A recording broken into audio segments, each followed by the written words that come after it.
There we go. Yeah, awesome. Good morning, everyone. I hope y'all had a good night's sleep and then ready to discuss some really interesting well test techniques today. My name is Venkata Bala Krishna Teja Javali. That's a long name, I know. That's why I have my laser pointer up, and basically I go by Teja. Most of my friends and family, they call me Teja, so feel free to do that as well. If you've met me before, it must be like deja vu, so that's an easy way to remember. That's Teja.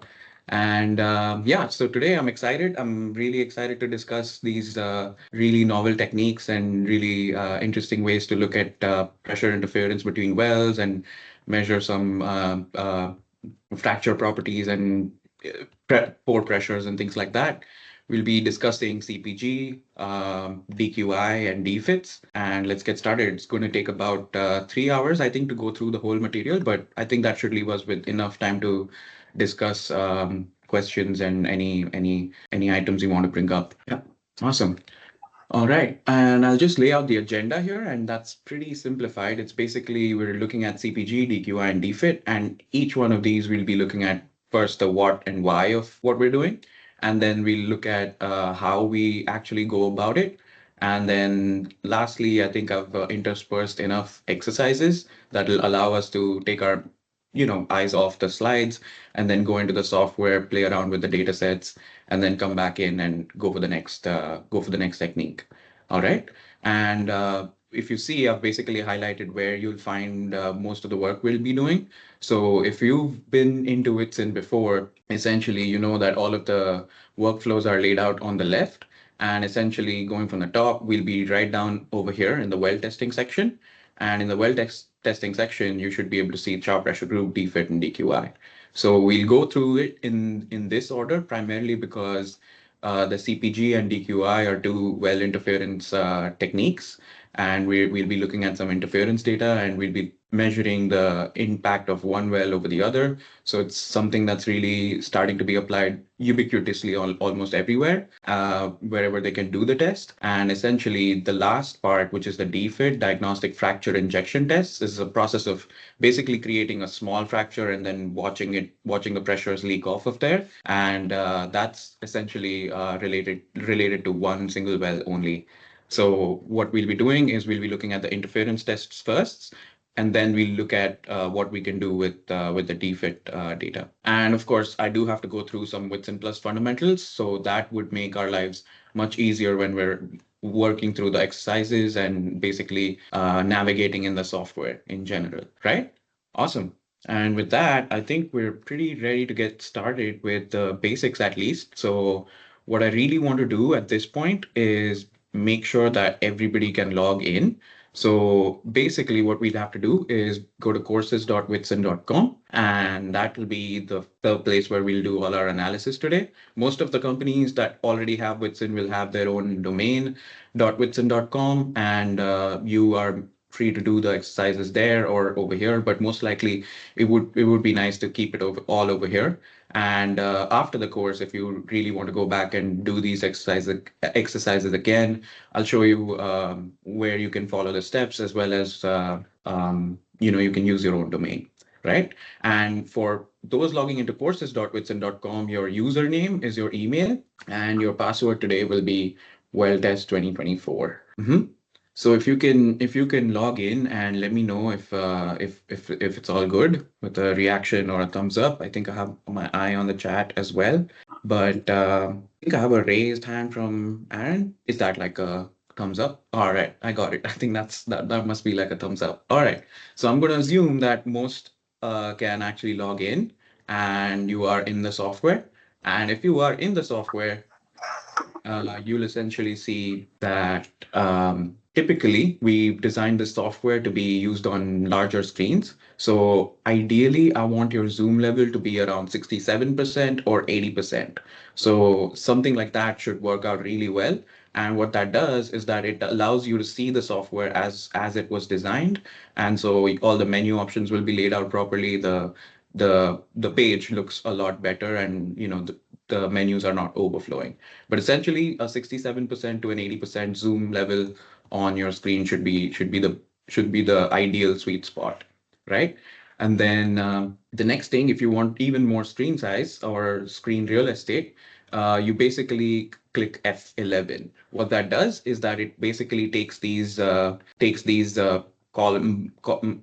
panels from the browser away, and you are able to see the entire web page in full screen. I mean, just a tip, this you can apply this to any website, but essentially this would be really good applied over here. And then the last thing and a few more things after that is essentially there's a hamburger menu. You can collapse this panel to the left, and so that you're basically taking this entire panel out and you're only looking at this screen. So that's something you might want to do.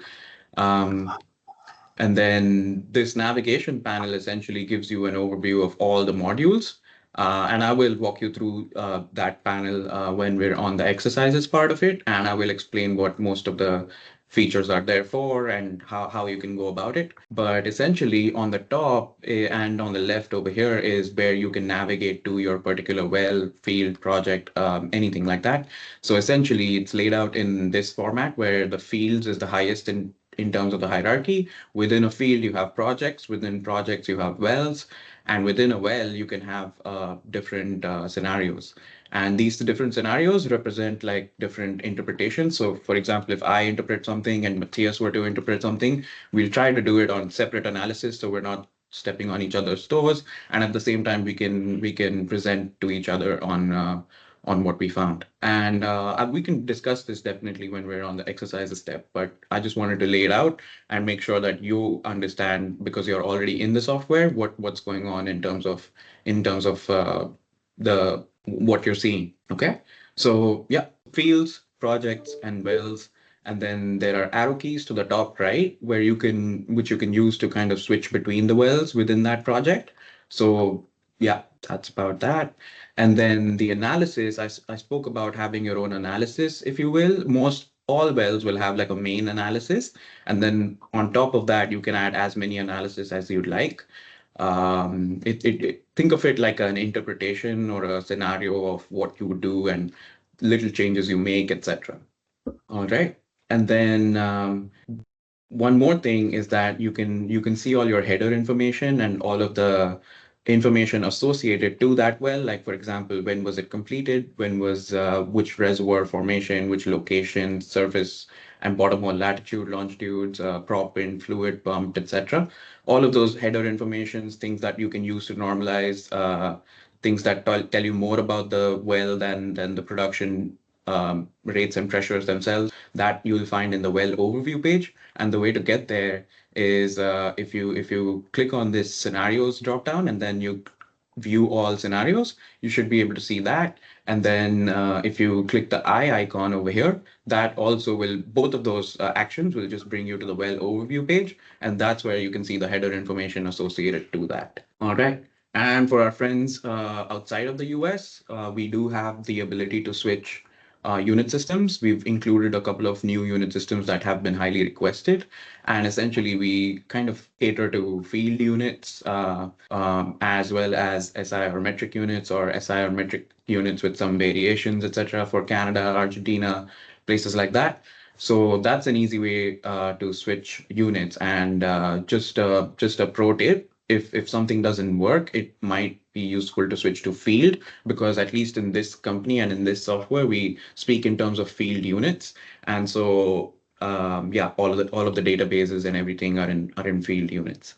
Okay, so with that, there's one more thing where basically all of your features are going to have cards. Each of those cards are essentially packets of information.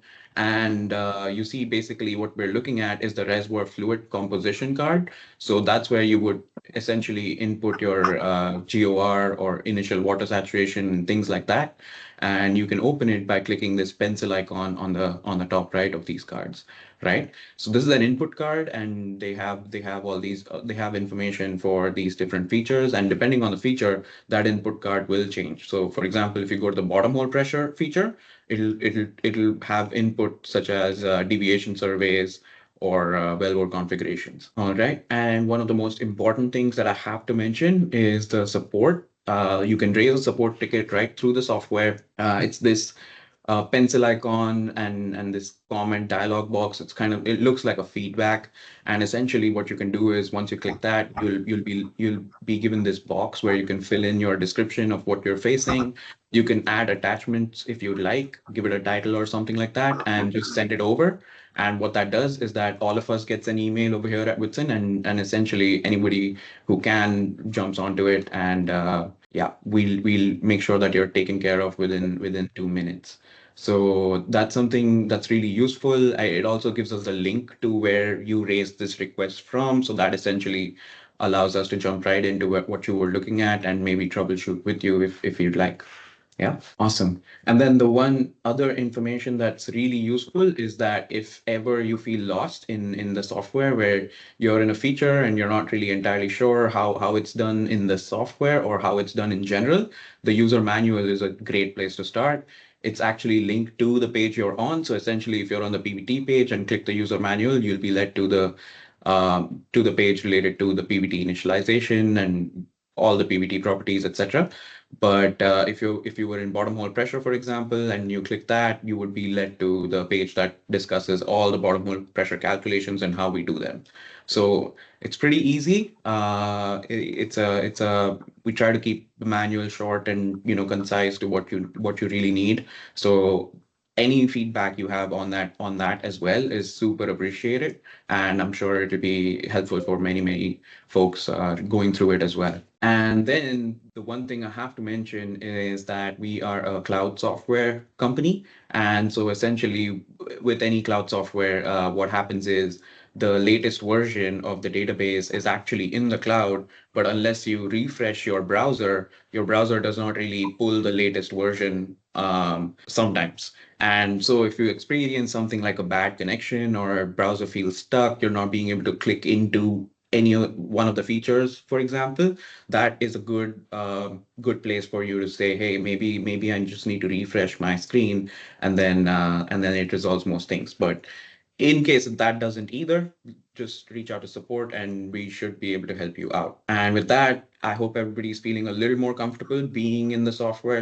being logged in the software.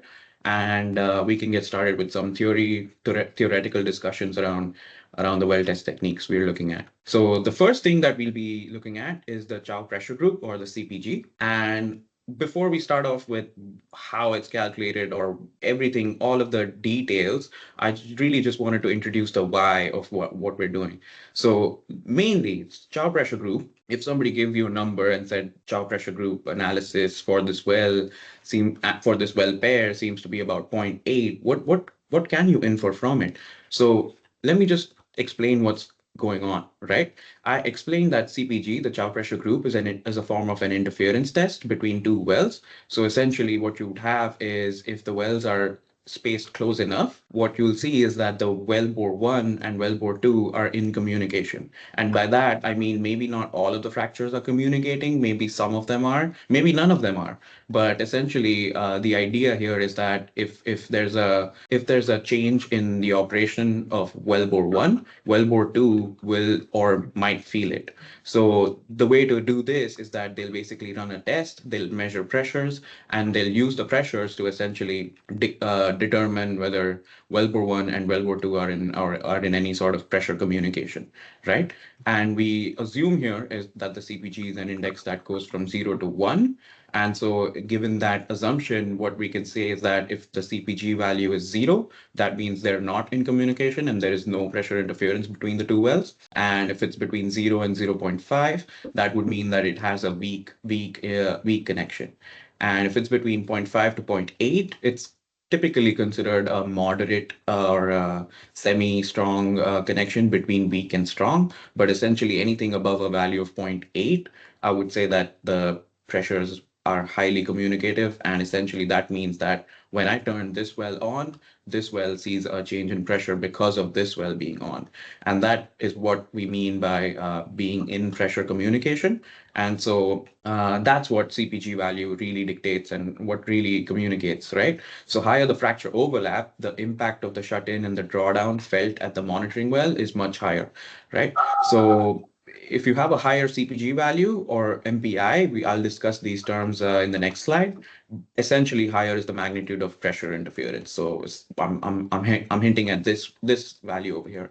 So anything above zero point 0.8 would mean that it is in strong pressure communication, and so I would expect that changes in one well bore would cause a change in the other well bore as well. All right. Now that we know why we do CPG, I need to explain what CPG really is. So the Chow pressure group is essentially it's an analysis used to detect and quantify the pressure interference between a well pair. So essentially, we're talking about an offset well and a monitoring well.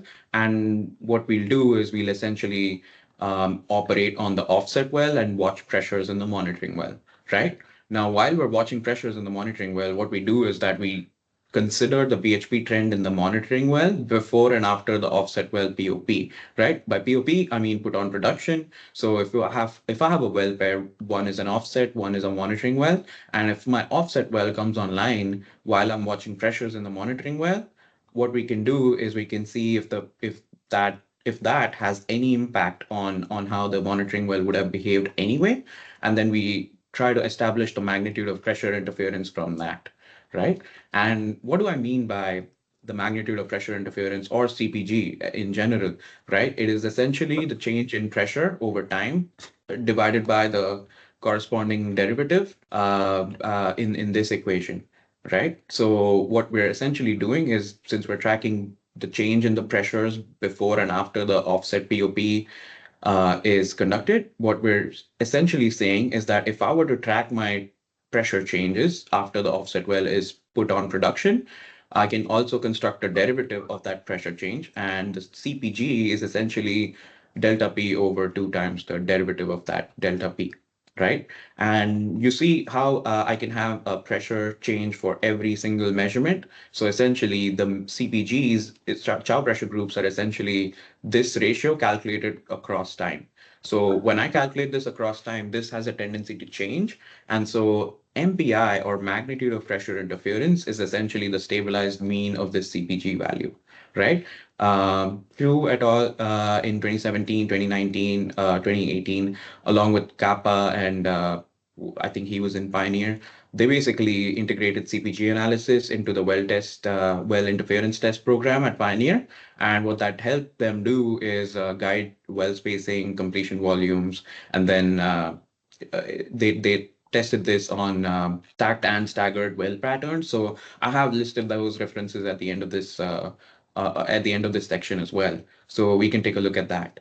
But I hope that it is clear on how we do it and why we do it at this point, right? And in terms of the how, operationally at least, what happens is that I spoke to you about well pairs. Now you can have multiple source wells and multiple monitoring wells. And essentially what you're establishing is the well pair connection, where you're looking at the monitoring well and the source well, and you can look at this source well and this monitoring well, and you'd have two different CPG values. That's because the connection between the pair to the left might be different from the connection to the pair to the right. And so essentially you can have this test sequence where you have your offset wells coming online at intervals, and then your monitoring wells are all observing, and then you can have your monitoring wells come online as well.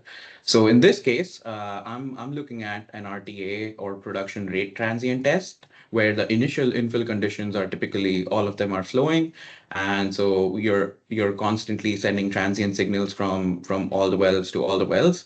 But essentially, as soon as the source well is shut what happens is that that sends a stronger transient signal towards all in all directions. And essentially, the idea here is that my monitoring well remains flowing, but while it's flowing, I can look at the rates, I can look at the pressures, and mainly the pressures, to see if the drawdown profile has changed. And that's what we're looking at in this plot over here. So what I'm plotting over here is the bottom hole pressure versus normalized time. And essentially what we're looking at is that this is the trend of the monitoring well while it was producing. But as soon as the offset well comes online, I see that the pressure trend has changed slightly, and the and the delta P has increased. And a part of that delta P is actually attributed to the interference between the source well and the monitoring well, right? So what we're essentially doing is we're tracking the pressures before and we're tracking the pressures after, and we're saying that this is the profile that the pressure drop or the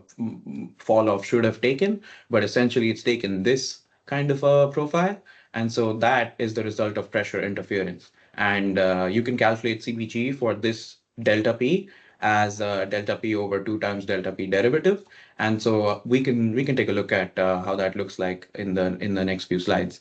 But essentially, what we're doing is that we're basically running downhole gauge in one or several wells. You can ideally, I mean, dream scenario would be every well has a downhole pressure gauge, but that's not really possible. And so we need to be really clever with these tests where we basically run downhole gauges in one or several wells, and then we basically bring these wells online or take these wells offline at a planned in a planned sequence, such that it allows us to analyze the test for long enough duration to watch these interference delta P's in all the wells. And now what we're doing is once we're doing that, what we're doing is we're monitoring fall off and obtaining stable conditions for the monitoring in the monitoring well, and then we're systematically putting offset wells on production, right? So as these wells go online, you might see different offset well POPs and different slopes for each one of those operational changes. And so what we'll be doing is we'll be monitoring the deviation from those stable conditions, right? And this is the Tejan, case where, yeah.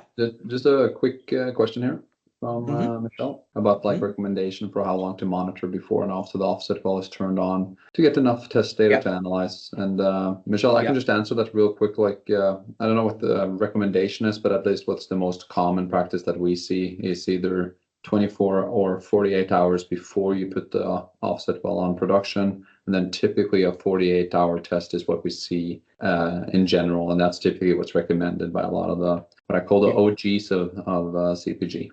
But I'm sure there's folks that have done different types of versions of that as well. Yeah. And that is the recommendation in the literature as well, 24 to 48 hours. All right. So that was RTA. Can I do this with a buildup? So yes, you can. What essentially it's the test twisted on its head. We're basically watching the monitoring well buildup, and we're saying that the monitoring well buildup should have had this prior pressure trend. But essentially, if my source well comes online, then what happens is that there is interference and my pressure buildup does not really follow the same profile anymore. What I'm looking at is that difference, and that difference is my interference delta P. So in a pressure transient test, the initial infill conditions are all of them are shut in, and then the source well essentially is coming online. And if I have multiple source wells, I have a sequence in which they come online, and the monitoring well always remains shut in, and the data is just pressure, right? So you can do this test either which way. You can have wells that are flowing, and then you're measuring the change in the pressure when the offset wells are shut in or they come online. And essentially, you can also do this the other way around, where essentially you're watching the monitoring well build up and you're bringing online the source well, and that causes that delta P. All we're looking for is a huge operational change in the source well, and that to cause a little bit of a difference in the pre and post pressure trends that gives us this interference delta P that allows us to calculate CPG. I know that was a mouthful, but essentially, I hope it gets clearer as we go through the slides, right? And so and I think we've looked at most of the plots, and the plots in the last couple of slides, especially, they look a lot like this, don't they? So what I'm looking at is essentially one such well where such a test was conducted. This is the monitoring well pressure that we're looking at, and you see how the pressure basically falls off, and it has a prior pressure trend. The offset well comes online where this horizontal or vertical dashed line is, and then you can see how different that pressure trend looks like after the offset well comes online. And yeah, from there, you can actually go ahead and basically extrapolate that to the future and calculate the difference in this prior pressure trend given by the yellow line and this black line, and that allows you to calculate the delta P. And the delta P you can see over here in blue. What you're looking at is the delta P and its derivative, delta P dash in gray. And if I were to take the ratio as given by Chow pressure group, which is delta P over 2 times delta P derivative, what I'm seeing is that my points actually fall off, and then they kind of seem to stabilize around the zero point 0.4 level, and then you can see that the trend slowly keeps increasing and hasn't stabilized. But essentially, if I were to pick a value for this one, it might be somewhere where that horizontal line rests, and or somewhere lower. So I would imagine that it is not a strong interference. It is somewhat of a weak interference. But yeah, this is an exercise that we'll go through in the exercise section right after these few slides. And what we're looking at is in terms of steps, we basically condition the data first. And by that, I mean there's resampling, there's basically reduction of the amount of data that you collect, because some of these CPG tests, they have high frequency data collection, and essentially you're looking at a lot of data for a simple analysis. So you might need to condition the data a little bit. You will know when the offset well is put on production exactly. So that's something you can be certain about. And then you can also fit the initial pressure trend based on the stabilized pressure from the monitoring well fall off. And essentially you can calculate the delta P and delta P dash. Like I mentioned before, once you have a prior pressure trend, you can see how it would have been if the offset well did not come online, and but it did. So essentially we're looking at this difference. So we're calculating the delta P, and based on that, we're also calculating the derivative, which is the well test derivative. And all right. And then that allows us to calculate the CPG, and you can say that the horizontal dashed line, wherever you place it, that is your MPI. So ideally, the horizontal dashed line has to track the stabilized CPG, and that gives you the measure or the CPG or MPI value that exists between these two wells. Okay. Teja, we have a couple of questions. Yeah. First one is from Jenna about what's the recommended protocol for the order you bring the offset wells, and then the second is from Yeah. May about the CPG, why it goes upwards in this plot. And just quick on, I'll just answer the May question first. So you see the Chow pressure group data there. If it hasn't stabilized, typically that's because when you ended the test, you didn't give it enough time to stabilize. But sometimes it can be that, which also most likely in this case is the case, that you have oversized your derivative steps. So like your window size is too large compared to the time intervals that you're using. So most likely here, if you just reduce the window size that Teja will show you later, you'll see that there's some degree of stabilization. Yeah. And yeah, that's about data, right? Like in the sense that if my data is noisy, if my test issue too short, etc. But what also happens is that these wells, you have to realize that these are live wells. So essentially, they have flow regime changes. They have other aspects that we may not be completely in control of. So that is why I think the recommendation says 24 to 48 hours, because beyond that, what I think, at least in the literature, most people have observed is that the CPG value may keep on increasing. So in terms of the long-term CPG, if I were to not look at 24 or 48-hour CPG, if I were to look at long-term CPG, they tend to increase like that, and you can ignore that increase because and attribute it to flow regime changes in most cases between the offset and monitoring wells. And then there was a question from Jenna, and that is such a good question. Recommended protocol for the order in which you bring the offset wells back on. Now, I don't have a recommendation on that, but in my head, at least, it seems like they should go off like fireworks on July 4th. So essentially, you have a few monitoring wells in the neighborhood, and then and you're using these offset wells. Just like fireworks, you basically bring one of them online, only one at a time though. You cannot reliably interpret an interference test where you have multiple changes in the field. So essentially, you want to bring only one offset well online at a time, and then give it maybe a couple of days for the pressures to stabilize, both in the flowing well, which is the offset well, and the monitoring well. So that you get that clean signature between two wells coming online, or two offsets coming online. All right. There have been cases where these wells they've come online a little bit too early or too close to each other, and what happens is that you might miss that signature or direct interference result between one well pair or the other. You're kind of in the cloud of data where basically both actions are simultaneously occurring. All right. And now in terms of that was the interpretation or the workflow in terms of the plots, in terms of the options you may have, and in order to basically get a good test and a good result that is reliable, what you might need to do is data conditioning. Like I said, you may need to smooth it. You may need to reduce the frequency or resample it such that the data starts to make sense or remove noise. You also need have a huge uncertainty on the pressure trend fit. Essentially, this prior pressure trend that you're looking at, changing that slightly might cause a larger change in the delta P. And so essentially what you want to do is narrow down on that pressure trend fit really well. And then the last thing that Matthias was kind of hinting at is the derivative function and the window size.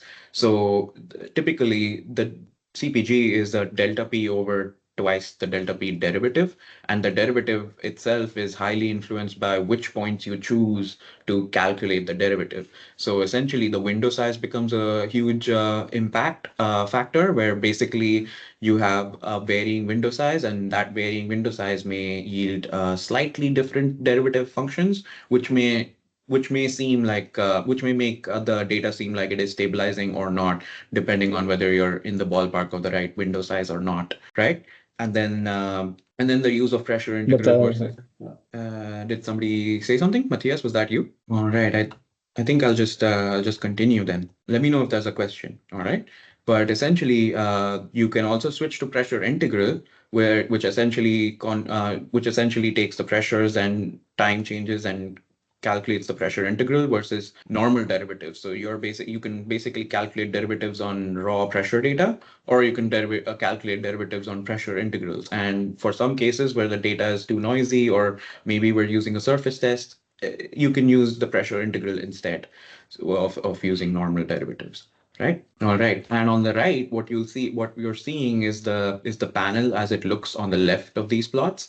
And what you see is that the Chow pressure group fit, or the result of this analysis, is right here on top. You can have a start day, which is essentially where your offset well comes online. And this constant and exponent, they relate to the prior pressure trend. We're essentially fitting a uh, power law equation.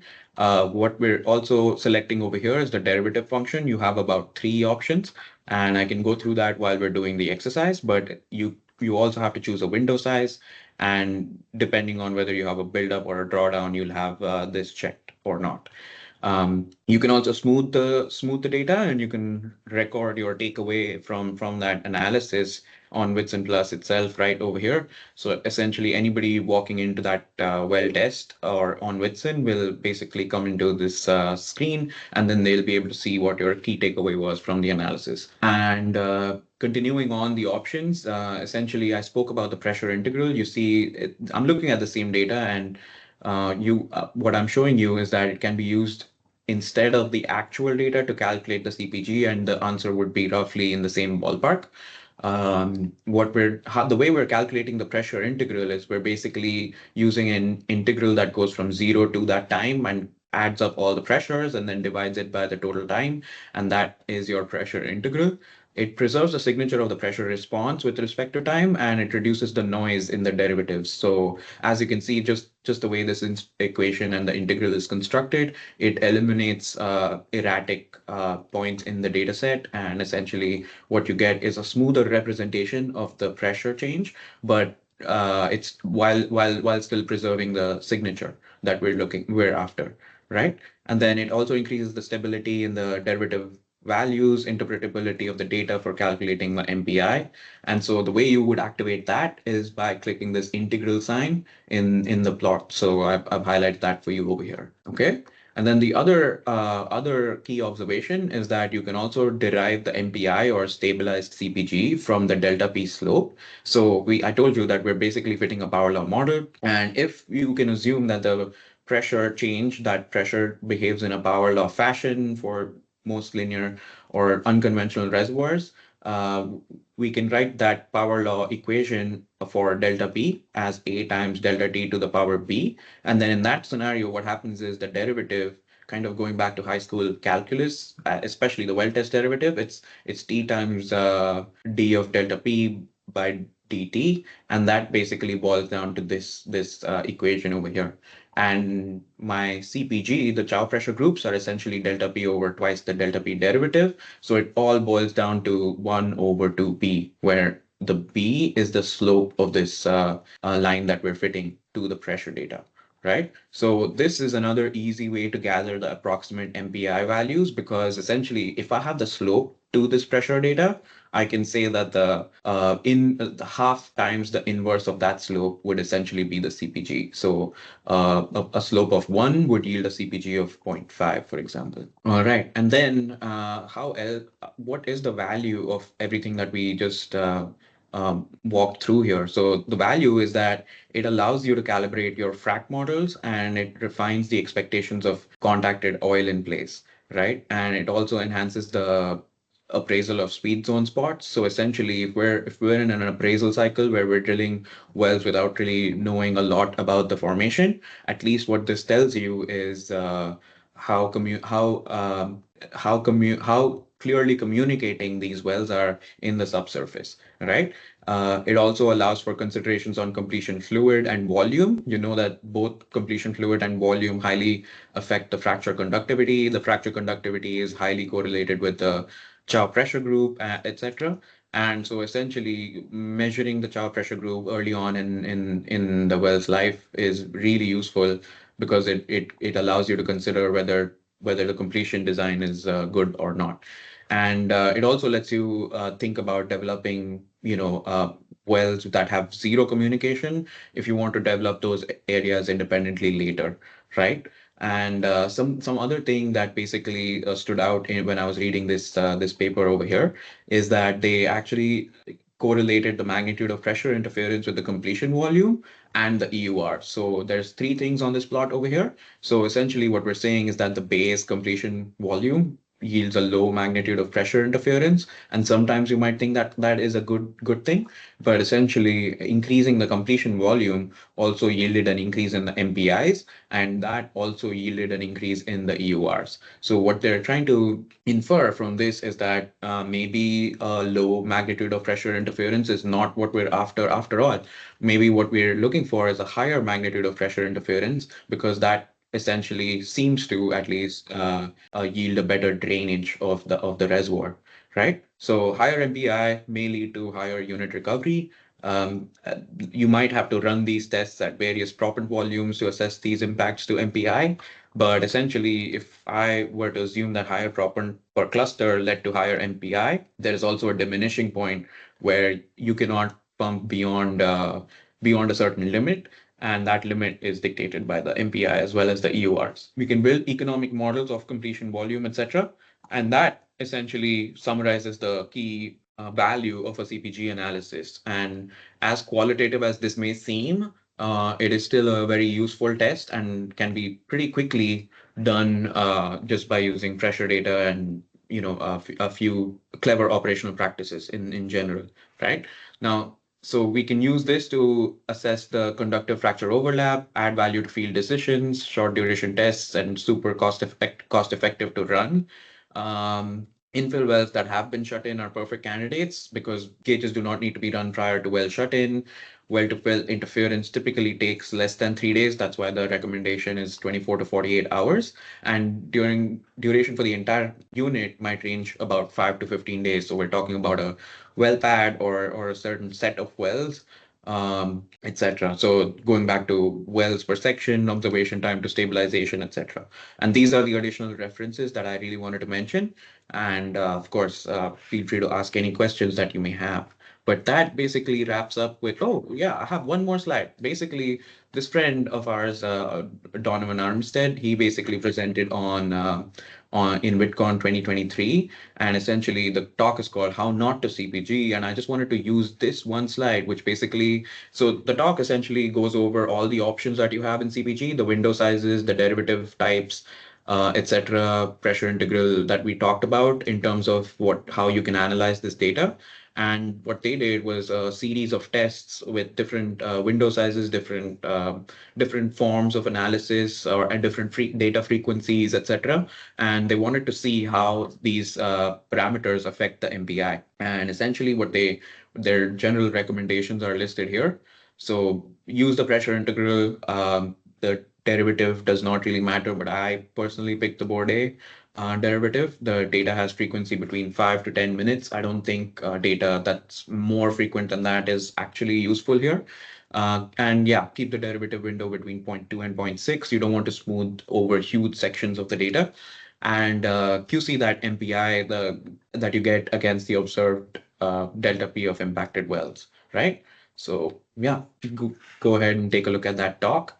And with that, what I'll do is I'll basically switch to the software, and we can work through the example that we have for DFIT. Is everybody with me? Bring my okay. I am in my project or in my field, right? So let me just show you. So I'm hoping that everybody is logged in, and you do see a whole lot of fields over here. But what I really need you to do is look at this well testing course, October 2024. It'll have the title slide on there. Just click that, and essentially what that means is that you're inside that field. Oh, okay. Give me 1 second, guys. I'm so sorry. All right, I'm back. Can you hear me? All right. I hope you can see my screen. Okay. And what we'll do is we'll basically add a project. You're inside this field. Your drop down on the top for field should look like this. And what you do is you add a project. Now this project is yours. You can call it anything you want. I'm going to call it Teja Well Test. All right. And now I'm in my project. Is everybody here? So what we're looking at is a project called Teja Well Test Demo. Or you can have your own project, and what you'll do is you'll basically be inside a project. Once you're inside the project, you have no wells here, and the easiest way to upload data is using this mass upload template, right? So you can have your own template, you can have your own data. I can show you that really quickly, but what we're doing for today's exercise is we'll be going over to the example section on the far right, and we'll be loading this data set, DFIT, CPG, DQI. It's the last one in the list. I'll quickly download that for everybody's sake, and I'll show you what that looks like. But if you all want, you can basically load that data by clicking that upload button that you can see. Okay. But what I'm looking at is essentially what that input looks like, right?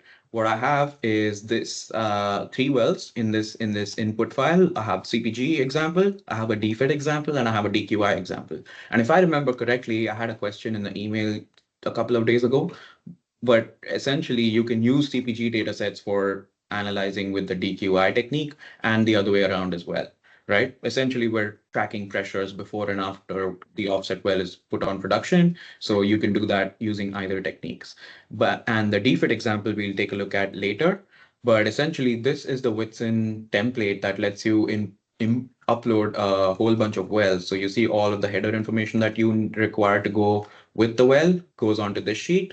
This is your production data sheet. So this is where I have my pressure readings or pressure measurements from these wells. So you'll see I have whole lot of date times, and I have pressures, and all of the wells, they're basically stacked one below the other, and they're all uploaded in one go.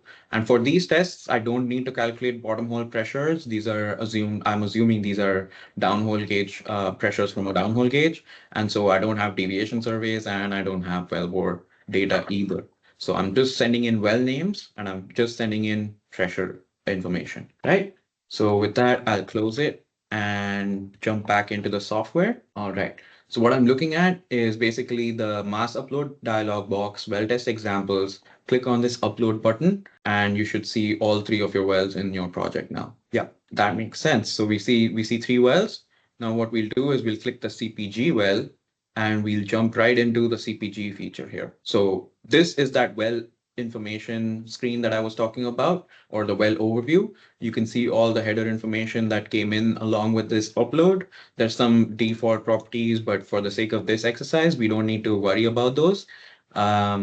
Yeah, that's about it. And if you remember, I did tell you that I will walk you through the panel on the left. So essentially, from the top, we walked through all these sections where we're basically loading data and we're basically looking at the well header information. But if you had wells where you had to initialize PBT, which we will do in the DQI, if you had to look at your production data, you would do it over here. So you see what I'm looking at is essentially various pressure readings for various timestamps. And if I look at the data, I can clearly see that there is a change before and after. Most likely that change has happened sometime over here. So I know where to put my POP line. But the idea is that I want to analyze this interference and see what that tells me in terms of CPG values, right? So I click on the CPG, the Chow pressure group section over here, and you see it's basically pre-populated the pressure data. It has, not really fit anything, but let's do that, okay? So I'll work on this plot first. We'll observe this plot. We'll look at the delta P and delta P derivatives on the bottom right plot, and we'll basically select the MPI value on this plot, right? So let's actually do that where we basically set the POP line accurately over here on the 19th January 2020. So anytime, sometime on the 19th January 2020, I've selected a time of 4:30. I don't know exactly when, but essentially sometime around that point would not be a bad guess. Sometime around 4:30 to 5:30 is when I believe the offset well came online. And what I can do is I can take this prior pressure trend and I can fit it to the data prior to that offset well being put on production. If your slope is beyond the graph limits, just click on reset slope. That should shrink that slope in order for you to see both the ends. And if you hold the ends and move it, it basically changes the slope, right? If I hold the middle and move it, it basically pans that slope across the plot, right? So I just wanted to show you that. And then what we'll do is we'll just set this up. And the other way to do it is to basically go about this automatically. You can lasso the pressure points prior to the offset well being put on production, and that automatically fits the prior pressure trend to that data. And what I can see here is how that can be extrapolated out to the rest of the data, right? So my offset well is put on production on 19th, 5:40, and my prior pressure trend looks like that. Seems to have a good match, at least from what I can make of it. And this is the delta P that I'm looking at. So with that, what it is doing is that it is dynamically calculating this plot. You see how my delta P versus delta P dash, delta P versus time and delta P dash versus time is looking like now. And basically what that's doing is also calculating the CPG values over here, right? So the plot goes from 0 to 1 over here, and we're tracking close to 0.65 at the end. I don't know if we want to believe that because that looks like a really late time slope, but essentially somewhere around zero point 0.5 would be a good guess. So I can drag this up and I can place it right there. So my 24-hour CPG, I can say that that is what it is, about 0.54. And going into some of the options that you may have. So you see you're basically plotting the derivative using the Bordet derivative, which is a really good way to go about it. It's basically using a log cycle smoothing that we implemented. And essentially, you can also go with the more simpler derivative calculations. You can have a weighted central difference. What you're essentially doing is that you're basically with a step size of 5, you're basically saying that the derivative at every point is calculated using 5 points ahead and 5 points behind. And so you can adjust that step size and go to a higher step size, and you can see how that derivative curve becomes smoother and smoother, right? And then the other thing you can do is also use the central difference. So that is essentially, it takes every single point and calculates the derivative. So it is definitely, it tends to be a lot noisier. It tends to make the test a little less interpretable. And so you might want to switch to a Bordet derivative, which is what is recommended anyway. So the Bordet derivative is smoother because it uses a log cycle based window size. So you see a 0.1 would be slightly more noisy than a 0.5. So depending on what kind of data you have for pressure, what you would ideally have to do is use something like a standard zero point 0.2 and essentially see if we need to smooth the pressure data as well, right? So in this case, my pressure data is absolutely clean, so I don't need to smooth anything, but it may not always be the case, and that's when you might want to use this lowest filter, and that'll let you smooth the pressure transient, right? And that is the end of this exercise. Any questions? Any questions? Oh, yeah, there's one more thing that I did not demonstrate over here. So you see this line, I told you that drawing a slope along this delta P is also equivalent to fitting getting a slope and essentially getting the MPI values.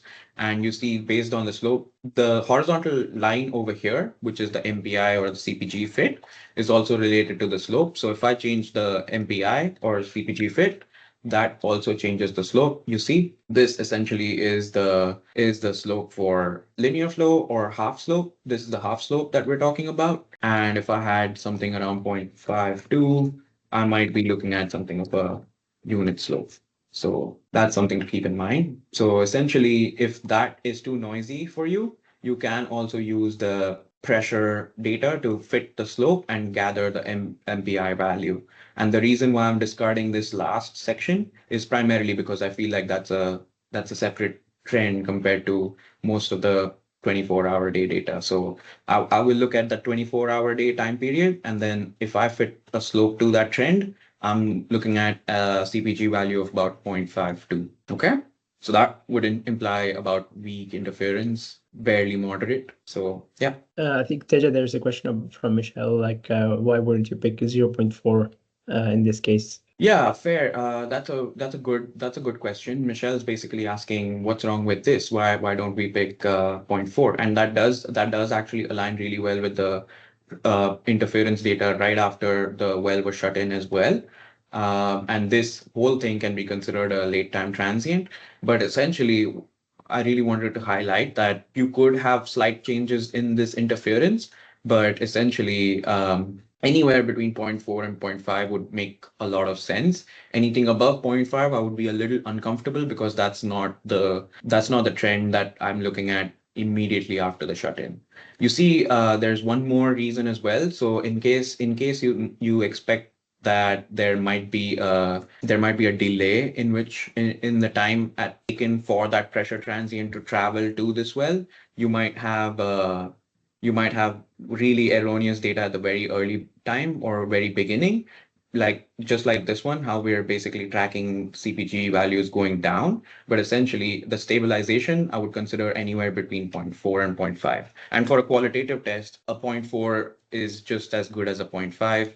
But if I'm starting to make comparisons, then I think that's where consistency would have to matter. So if I'm picking this way for all the wells, then that makes it comparable. And I think that's why people compare 24-hour CPG values. All right. And with that, I just wanted to switch over. I see another question actually. Do you read the slope where POP equal to day? That is for a 24-hour CPG test. Yeah, basically, the slope at wherever you have this time off. So in this plot, just by the way, if it wasn't clear, we're basically plotting only the delta P. So this time essentially represents the time after the offset well is put on production, right? So when I read 1 here, that means it's been 1 day since the offset well has been put on production.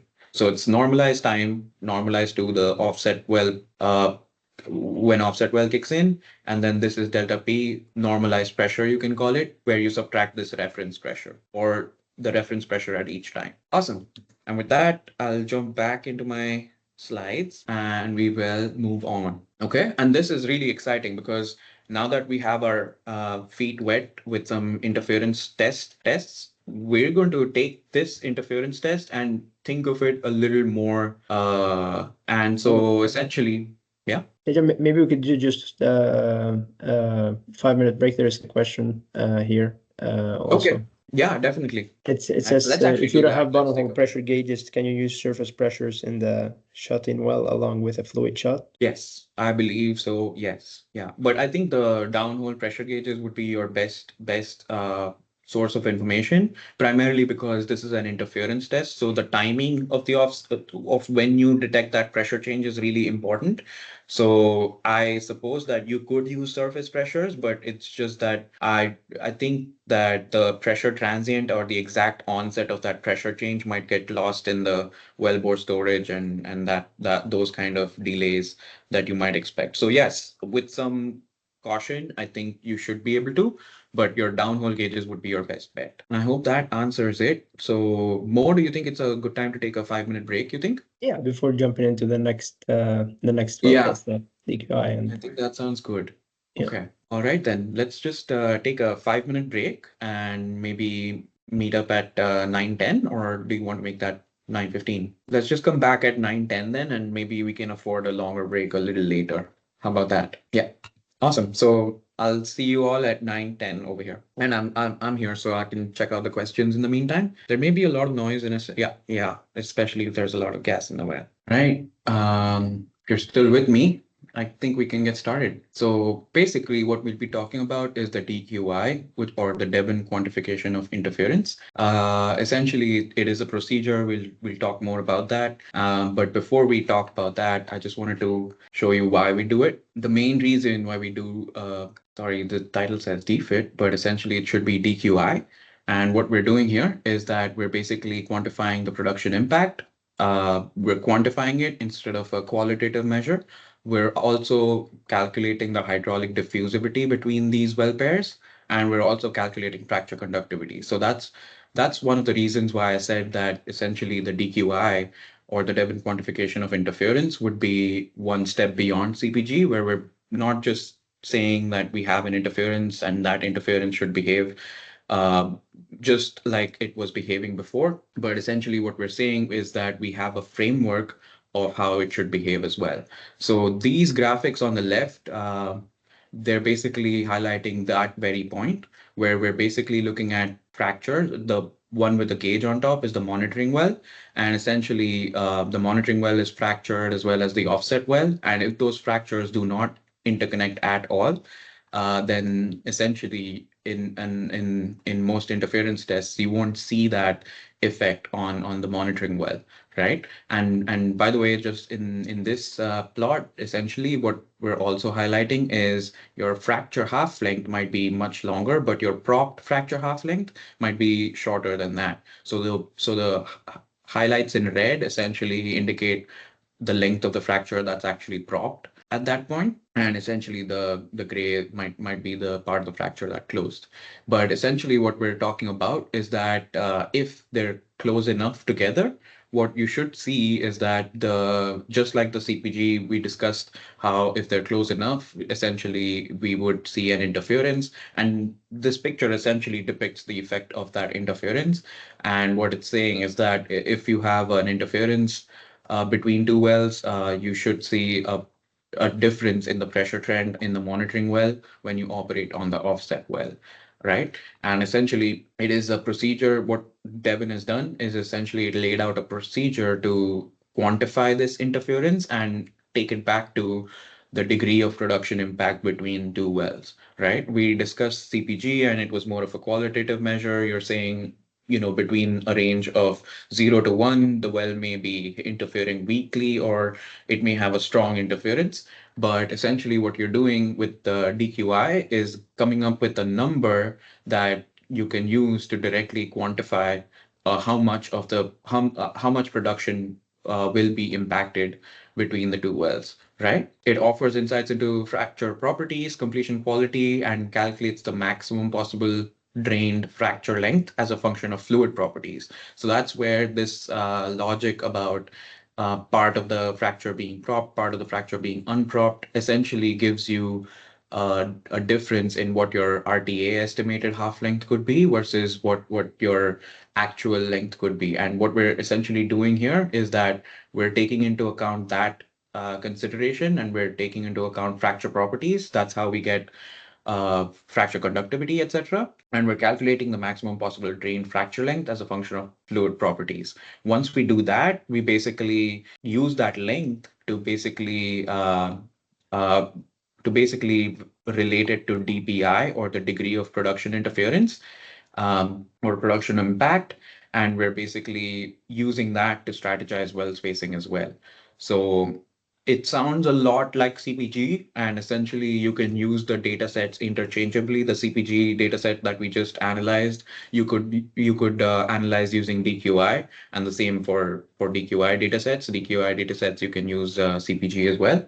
But essentially, it provides a larger framework for analyzing these interference tests, and a correlation that actually results in the degree of production impact, right? So think of it like one step beyond CPG. And with that, I just wanted to lay out the drawbacks and advantages of both the methods in this slide, just because we've seen the CPG in the previous section and we're about to see the DQI now, and we should have a good reason as to why we need to learn two techniques, right? So the drawbacks in terms of the CPG is that it's not a quantitative estimate, right? It's basically a qualitative measure, and the same value of CPG may not mean the same amount of production interference between two well pairs, right? It's just a measure of strongly affecting or weakly affecting in terms of the well pairs. But it accounts for the shape of the pressure interference only. We fit a power law model to the pressure data, and that accounts for the shape, but it does not account for the timing of the interference response or the variability of the rock and fluid properties. That's something we take into account in the DFITs, right? Or DQI. Now, there's a difficulty in obtaining stabilized CPG values from field data. Like May mentioned, why not pick early time? Why not pick late time? And essentially that creates that difference in interpretation where stabilized CPG could mean differently for different people. And that's why there was a need to come up with some sort of a recommended duration or things like that. But essentially, it is also affected by factors such as pressure decline in the production well. You can have, matrix permeability that might be too tight. You can also have fracture skin or potential for an anomalous diffusion. All of these factors could change that pressure decline shape. So essentially, that's why we ignored that last portion there where we saw the pressure trend deviating much higher than what we were looking at in the first day or two, right? And now CPG values from different formations under different test conditions may also not be comparable. So again, if I had a CPG value that was from 10 days of pressure data versus CPG value from 1 day of pressure data, and especially if I have these CPG of 24-hour CPGs, but the formations are different, you could have d- uh, different CPG values for the same measure of impact, right? And now for if and the CPG value increases with increase in fracture conductivity. I told you that was correlated, but it also increases with time. So as flow regimes change, CPG may keep increasing beyond one, and the assumption that it has to range between 0 and 1, there's nothing to stop it from going beyond one. So that might be the few drawbacks of CPG, but it's still a good test. It's just that when you're doing this test already, you want to maximize the value that the data that you just acquired can create, right? So the advantages of the DQI are that it is robust to differences in drawdown schedule and or non-linearities in fracture flow. And then it also relates the observations to fracture conductivity. So just not it's not just a measure of production impact, but in the process of calculating the production impact, you're also measuring or calculating the fracture conductivity. And that's a physical parameter that A would be difficult to measure and B would serve really well in terms of comparing between different well pairs. And right, and what DQI really does is that it provides a framework for estimating how production will be impacted by interference and why it should be impacted by interference, right? Instead of saying, hey, this is the power law trend that we expect it to follow, but this is the trend it follows instead. Ba- Instead of working based on that, they're actually using that pressure difference to set up a diffusion model. And we'll talk about that in the upcoming slides. But essentially what it does is it considers the effect of fluid and rock properties. So we're talking about viscosity, compressibility, matrix form, factors like that are taken into account. Okay. And now that we've discussed why we need to know DQI, let's discuss what DQI really is. So the DQI, again, as we mentioned before, it's a procedure to interpret well-to-well interference. It quantifies the hydraulic diffusivity and fracture conductivity between the wells, and it calculates a dimensionless drainage length. So the dimensionless drainage length, let me get my pointer up. All right, so the dimensionless drainage length is then used to estimate a parameter called the DBI, or the degree of production interference.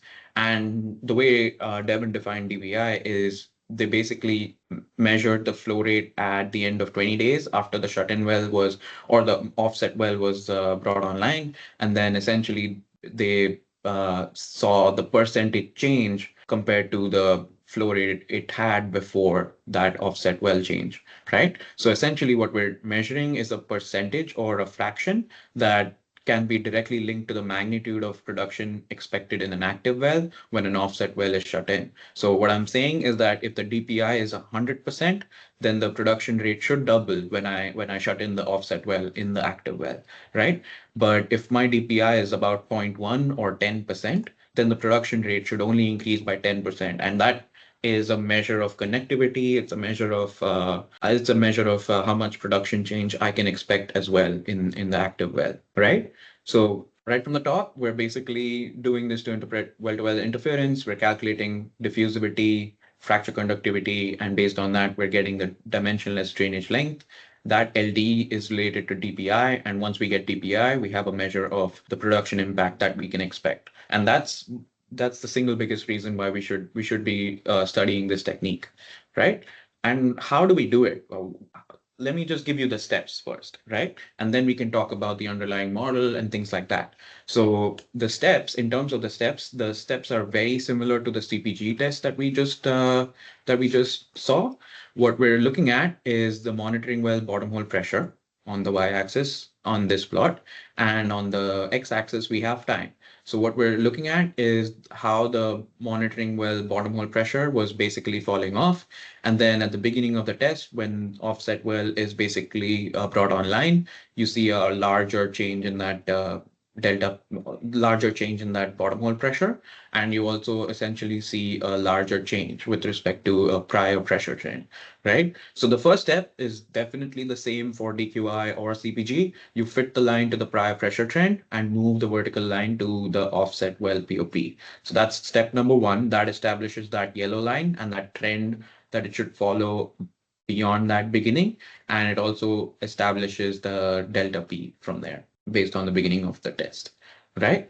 Now what we can do is we can, just like CPG, we can plot the pressure change since the beginning of the test on a log-log plot and calculate the well test derivative. So this was the same step in CPG as well, where we said we can plot the delta P on a log-log plot, we can calculate the well test derivative, and then we can take a ratio of those to get the CPG. But instead, what we'll do is that we'll just calculate the pressure, calculate the well test derivative. Next, what we need to do is we need to fit the analytical model that was described by the DQI procedure, right? The analytical model we'll take a look at in the next slide. But essentially, what we're trying to do is we're trying to use a constant flux impulse solution and a one-dimensional diffusivity equation. I'll talk to you about them in the next slide. But essentially, we're trying to track how the pressure changes according to the analytical model. And then we're trying to also track how the derivative changes according to the analytical model, right? The analytical model itself has two variables: alpha, which is the fracture conductivity or diffusivity, hydraulic diffusivity written in terms of fracture, and K is the kappa parameter that we'll be using in the analytical model as well. So once we do that, we're basically able to fit these model parameters to the actual data that we have.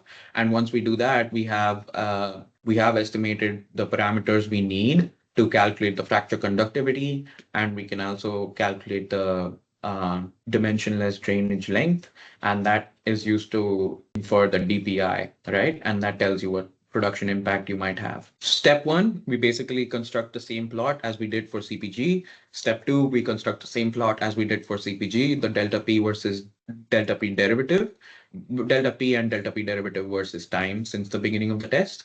And then the last step, unlike CPG, where we calculate a ratio, we're actually fitting a model to this pressure interference test. And we're saying that if the pressure interference test dictates this hydraulic diffusivity and this kappa, I need to know what my DPI is from that.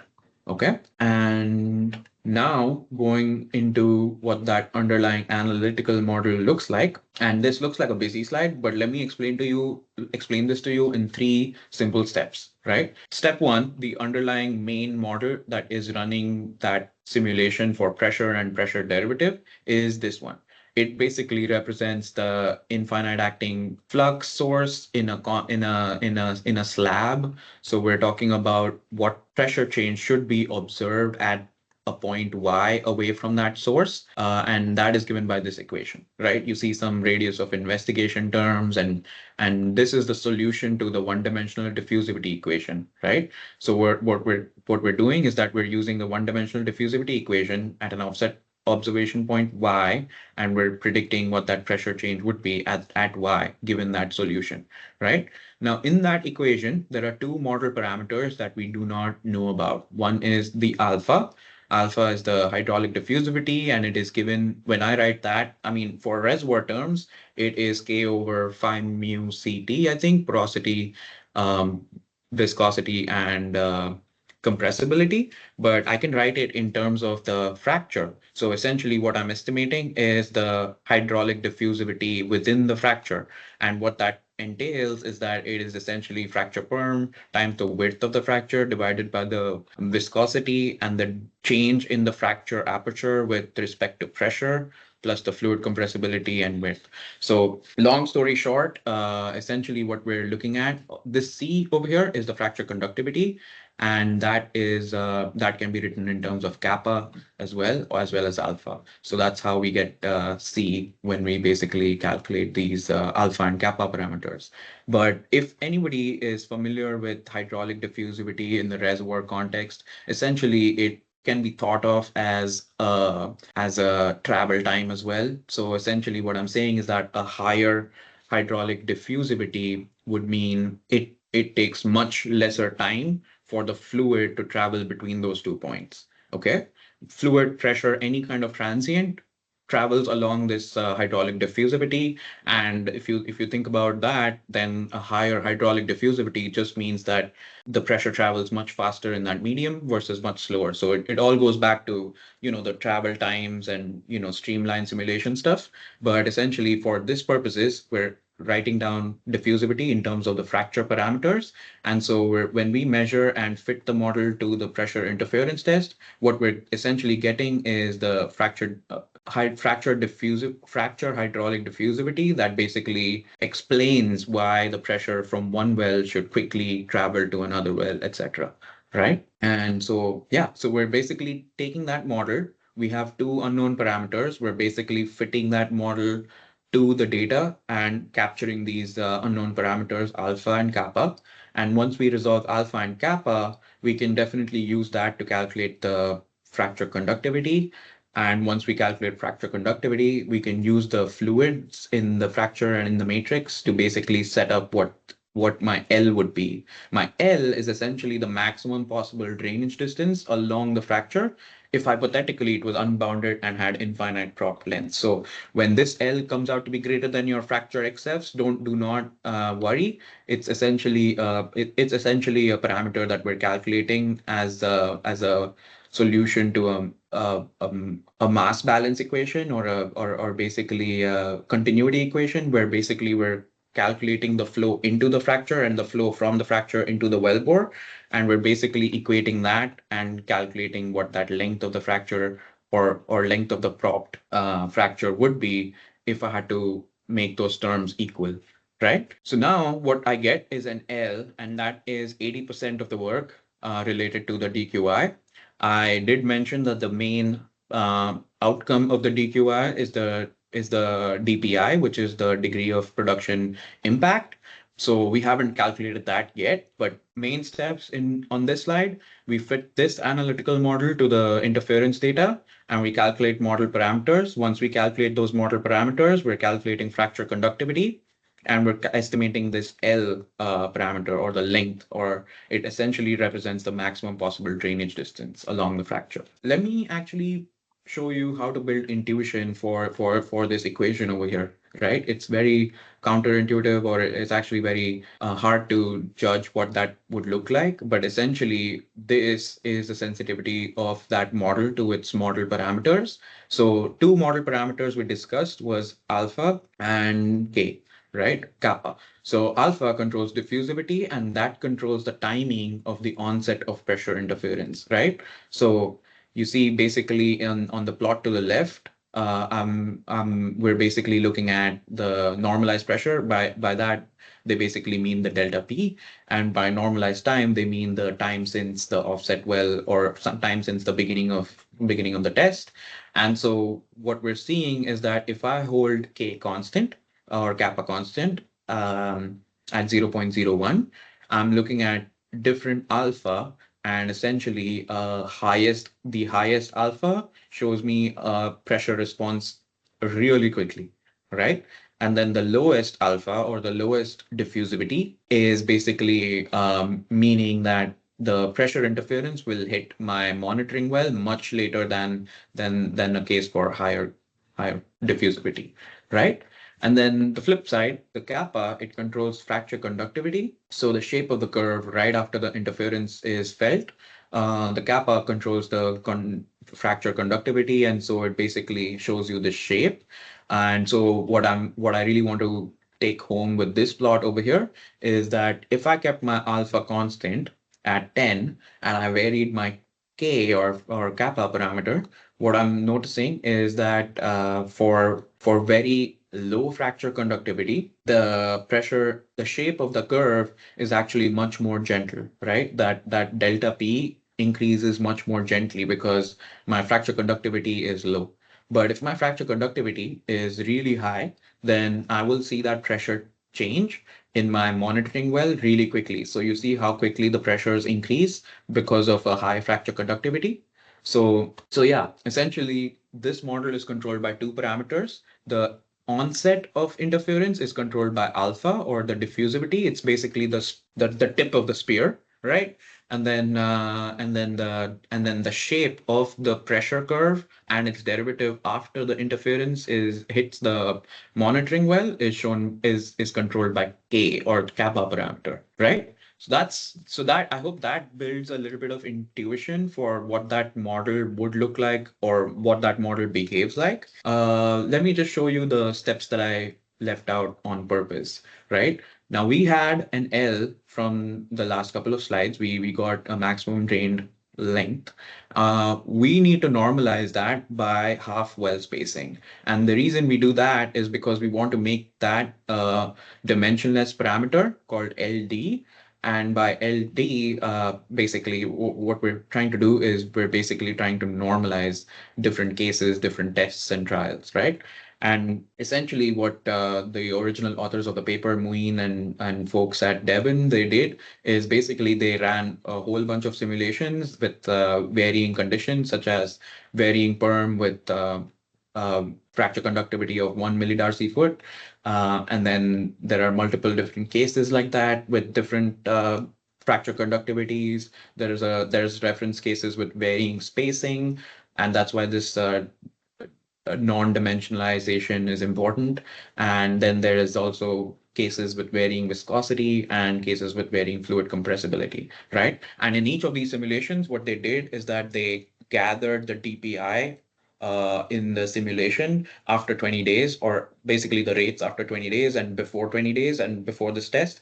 And essentially they were able to get a measure of the degree of production interference, and they were able to cross plot that with the dimensionless interference length. And what happened almost magically is that all of their simulations basically yielded this single curve. So all of these simulations, these different tests, they basically collapsed onto this single curve that can now be described with this empirical equation. and that is given as DPI is equal to 1 over 1 plus this term over here. So that's how the dimensionless interference length is related to the DPI.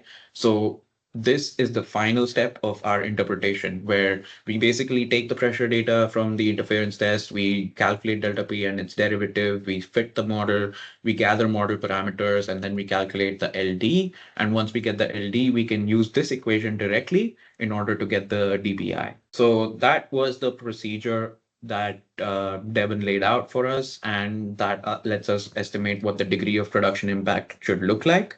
And this is a screenshot of what that looks like on Whitson. It looks very similar. The plots to the right are exactly the same as CPG. So essentially the first 2, 3 steps are the same, I told you. So essentially what we're doing is we're basically going to have to condition the data. We're going to make sure that we have just the right frequency and just the right smoothing. We're going to select the time when the offset well is put on production. So sometime around here, you can see that. Not, I mean, even if I didn't tell you, you could see that by this change in pressure. Then we basically fit the initial pressure trend and calculate the delta P and delta P dash. So we fit that line, we get this extrapolation for the yellow line of how it should have behaved. And then we have, and then we essentially have a delta P. So once we have a delta P in blue, we can also calculate the derivative of that delta P in gray. And what we can do is we can use an auto fit that basically fits that model, those model parameters to this data and computes the diffusivity. You see the diffusivity is essentially taken a note of over there. And then what we do is that once we have diffusivity, kappa, and all the model parameters, we can then estimate the dimensionless interference length, LD, 2.93, and essentially it correlates to the degree of production interference. So on this plot you can see that it is somewhere exactly over there on that line, and so it's basically 62% for this data. Okay, so in summary, we just basically looked at the DQI, and it goes beyond CPG to maximize the value of these downhole pressure gauges. We already did the test anyway. It doesn't hurt to basically double check with both methods, both the data set, all the data sets. And it also considers the fracture and rock properties and fluid properties of the interfering fluid present in the fractures to calculate hydraulic diffusivity and fracture conductivity. So that's one thing. I don't know if there's a question already, but essentially what fluid properties should I use is a really good question. Essentially, the recommendation is that if this is an initial, if this is a test after initial stimulation and the well is brought online, then I would use the completion fluid properties, essentially water's just fine using water properties. But if this is a test that is being run on wells that have been producing for a while, then you might want to use the reservoir fluid properties to initialize PVT. Right.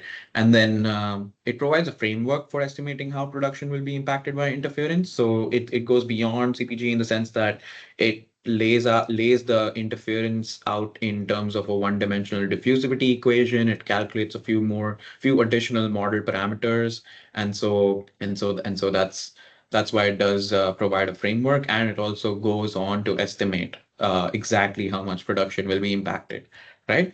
And then it's also, as we can already see from the equation and that plot that I just showed you, it's directly proportional to the dimensionalized drainage length. So we do expect a higher DPI with higher LD, but it plateaus out at 100%. So essentially, yeah, but an LD of greater than 4 or 5 would yield a much higher DPI, and it will stay there, right? Then DPI is a function of fracture conductivity, and so it may change over time. So as the fracture conductivity decreases, DPI should decrease. So if you see really high values at very early time, then that may not continue to do so. There's fracture collapse, and there's basically a decrease in the fracture conductivity, with which we do expect the DPI also to decrease, right? And for additional reading, and this is a great paper, where basically I get most of my information from, is basically written by Muin and Thad and Curtis, Ankush and Mark from ResTrack. And essentially it's a great collaboration, good paper to read. And that was about it. So essentially this is what the DQI method really is for. So, and with that, I'll just jump into exercises. and we'll jump right into the software and go through one of those DFIT or DQI data sets. Any questions, by the way? I see some in the chat. Actually, let me just get to that. So shouldn't L relate to the cluster efficiency as well? Yeah, yeah, I would suppose so. I would suppose so, primarily because with a higher cluster efficiency, what I expect is that I have more fractures, and those fractures may not all be contributing, but essentially it increases the effective fracture conductivity between these two wells, if you will, and that might have an impact on L. But instead of relating cluster efficiency to L, maybe I would go back and relate that to fracture conductivity, and I would also relate that to the DPI. Much better, metrics for comparison, I think. And the other question is, has anyone performed DQI early on in life, less than 6 months versus midlife, after a few years for the same setup to see the impact of 1D solution on C and L, and subsequently L and DPI? I would think it would give much different results. That's a really good question, and I personally haven't seen these tests or read about that yet. So if I find out something, I will get back to you, Hari. But yeah, I do expect the DPI to change. I have seen a talk where basically the resulting DPI was pretty high, and it was postulated that eventually it will decrease, and that DPI cannot be believed. So yes, I would think so. It would give different results. And for both CPG and DQI, from Aaron, could you clarify if the observation well needs to have a stabilized bottom hole pressure prior to running a test? For DQI, does the observation well need to stay shut in for 20 days? Okay, I'm not really sure about needing the monitoring well to observation well to stay shut in for 20 days, but you do need a stabilized pressure trend. So the root of all of this analysis that we do is the prior pressure trend that we're setting up, and that greatly impacts what that delta P looks like. So if I go in here, and even though it seems like a slight adjustment, if I change it to something like this, I do get a much different value over here, but then my CPG is mostly stabilized. But that's the thing though. Like I think to some extent you would want your monitoring well to have a stabilized pressure trend, and this is quite a stabilized pressure trend that I would call it. And yeah, there's no explicit need for 20 days. Awesome. All right. Is everybody with me? Okay, so we basically looked at the CPG example well. Now I'll take a look at the DQI example well, and if you feel like, feel free to use the CPG example well to do this exercise, or the other way around. That's perfectly okay. But I'm going to use this one, and I'm going to initialize my PBT with 100% water. So I'm looking at the DQI example well, and I'm in the PBT section. And this, if you had not one of these interference tests, but essentially if you had one of the wells that you want to analyze the data for using RTA or anything, the number one step that you need to do is set up what your reservoir looks like. Give me 1 second. Just set this up over here. Yeah. So I basically changed the initial water saturation to 100%. I don't think it matters a lot because we're already using good water properties in the black oil table, even when the PBT is not initialized. But we'll come back to this if we have any issues. But what we'll do now is essentially, once we're in this well, DQI example well, we'll click this button over here, the DQI, and that is where it'll ask us to go set up PVT. So I've already set up my water saturation to be 100%. So it doesn't matter what I set this up over here as, but essentially what it does is that it calculates the compressibility and viscosity that we'll need to basically set this up in the DQI feature. So now that we have a raw compressibility, we have viscosity and total compressibility that is coming in from the PVT initialization that we just did. And we're basically doing the same set of steps over here. So on the left, you see all your interpretation results. This is the DPI, fracture conductivity, dimensionless interference length, etc. And on the bottom over here, you have your physical assumptions. So in terms of the physical assumptions, this is the constant flow rate that the offset well is producing at. This is the distance to that offset well. We're assuming 1,000 barrels a day production and 1,000 feet distance away from the offset well. We're also assuming a standard fracture width, 0.03 inches, and a fracture width derivative. That's how much the width will change with every psi drop in pressure.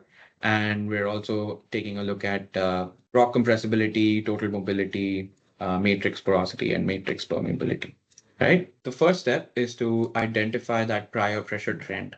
Right. And so what I'll do here is that I will select something like this, and I will also select the time when my offset well was put on production. That would be right here. And if I zoom into that section over there, I can definitely see exactly when that offset well was put on production. And I would say that that would be my pick, right? So if that's my pick for offset well production, or when that offset well was put on production, I can use so just by the way, I just wanted to show you the way I'm zooming and zooming out. So if I double click, the zoom gets reset to whatever the default zoom is. And then if I go to the corners, I get to see this diagonal bidirectional arrow that lets me shrink the axis in both directions. So I can do only X, or I can do or only Y, only X, or both. If I'm at the edge and I just want to shrink or expand my X axis, I can come to the edge, not go all the way to the corner, which where it becomes a diagonal.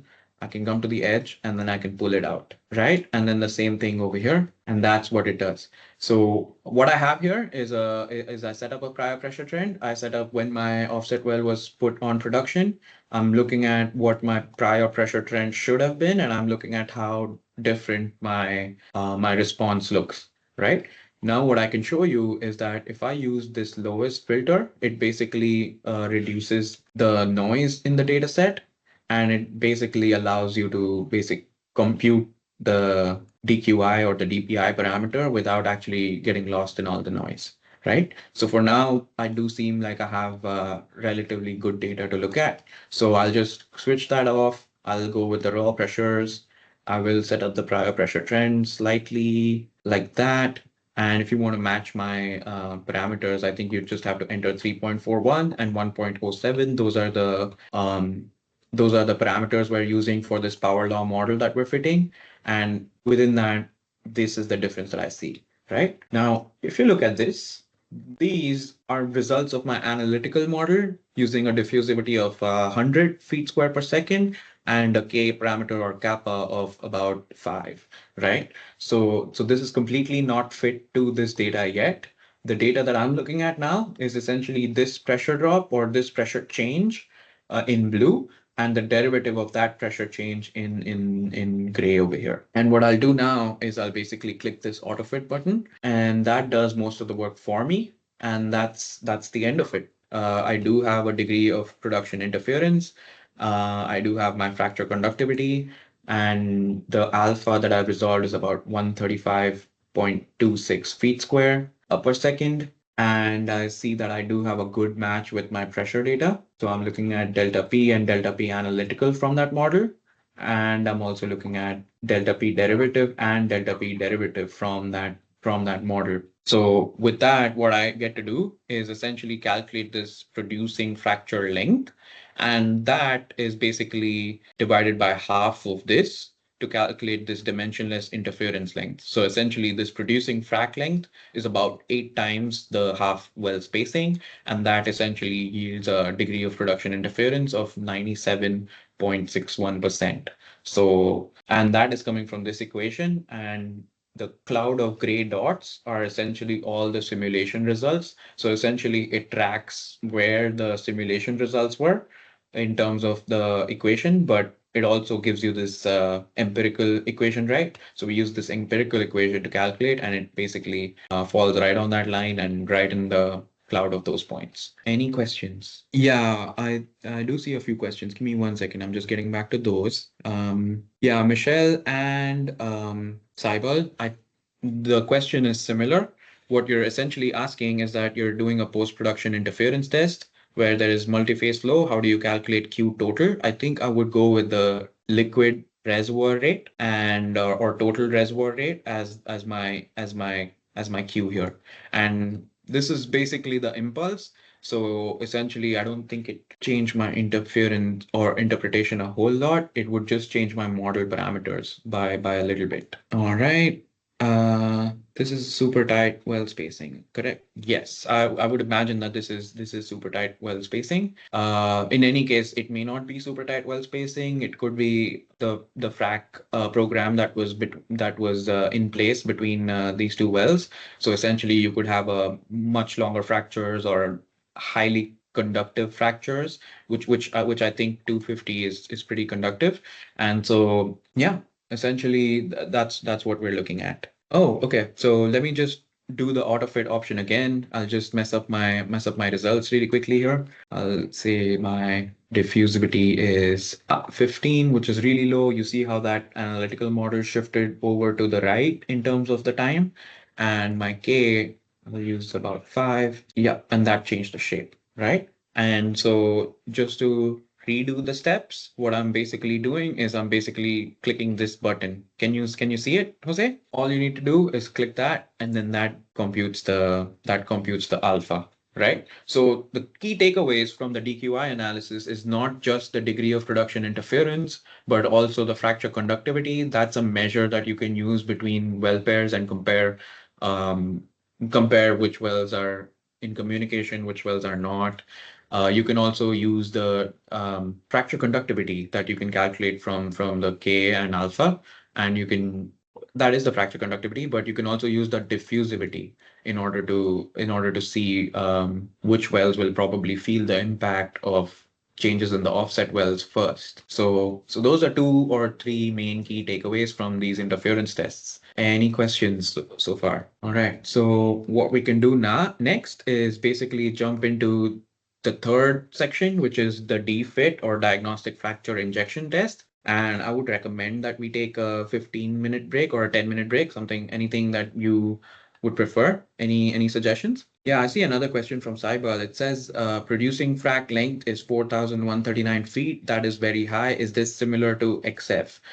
No, I would not compare the L that we get from this analysis to XF. The L that we get from this analysis could be higher or lower because all we're doing is we're basically writing a continuity equation that basically says that my flow into the fracture from the matrix should be equal to the flow into the wellbore from the fracture. Right. So essentially, it's like flow going from the matrix to the fracture, fracture to the wellbore. We're trying to balance that. And in order to balance that, we're basically saying what is that length of the fracture that allows me to transport the fluid from the matrix to the wellbore efficiently. So this L that we calculated, it assumes that there is an infinite length fracture. And what L really says that is that if the length of the fracture can be infinite, then 4,139 would be the effective length given the matrix properties, the fluid properties, the fracture properties, etc. And that is not directly related to the XF at all. That's why we're using well spacing to basically normalize it and make it dimensionless. And then we're relating the dimensionless length to the DPI, not this L per se. So do not use this L that we get to compare with your XF. So it is only one fracture modeled here. Yes, there is, I mean, yeah, the assumption here is that the flow is going through the one fracture that we're looking at, and the L is 4139. All right. Okay, then let's actually call this a good time to take a 15-minute break and let's catch up at 10:10 is what I'm thinking. And I do see another question. Are you aware of any type of correlations between LD and XF? That is a good question. I'm not too sure. But I think LD would have good correlation with OIP because XF also has good correlation with OIP. So maybe we can come up with something, but I wouldn't I wouldn't try to compare LD. But something, so that's a good idea though. All right, let's take a break. See you all at 10:10. All right. It is 10:10 a.m. on my clock. Maybe we'll give it another minute and get started then. Okay then. So I'm hoping that everybody's back and we're good to go. Essentially, we're on the last part of this training today, and we're looking at diagnostic fracture injection tests. Okay. And we looked at CPG, we looked at DQI. Both of them have been interference tests. So essentially, we're talking about having a well pair, a monitoring well and an offset well, and we'll basically bring the offset well online or take it offline, and essentially watch the pressures in the monitoring well. That was about the two techniques we reviewed in the last couple of hours. But essentially, this technique is a technique that basically allows you to get an independent estimate of permeability. We can take a look at that. But in I see a question from Bimal here. In our normal projects, what is the pressure data frequency, and is it sufficient for these analyses? Yeah, I would say yes. So in your typical projects, most likely when you acquire pressure interference data from vendors, you will most likely get a high frequency pressure data. Sometimes it could be every second. Most CPG and DFIT or DQI data sets could be every second or every few seconds. But the DFIT data sets can get extremely high frequency, and I've seen data sets that are like every 5 or every 10 milliseconds in terms of defits. So that's something that you might have to consider when you're conditioning the data for the analysis, where you don't need all that high frequency data. You just need data that shows you a change in pressure. So we'll discuss that in when we're looking at defits, and we'll discuss how we can resample the defit data sets, which are typically at a much higher frequency when you receive them, and we'll go about that as well. So yeah, so the next step or the next technique that we'll review is diagnostic fracture injection tests. And like all techniques we've reviewed before, we look at why first. And the main reasons, thankfully, the title is perfect on this slide. The main three reasons why we do DFITs is we get an estimate of minimum principal stress, we get an estimate of pore pressure, and we get an estimate of permeability.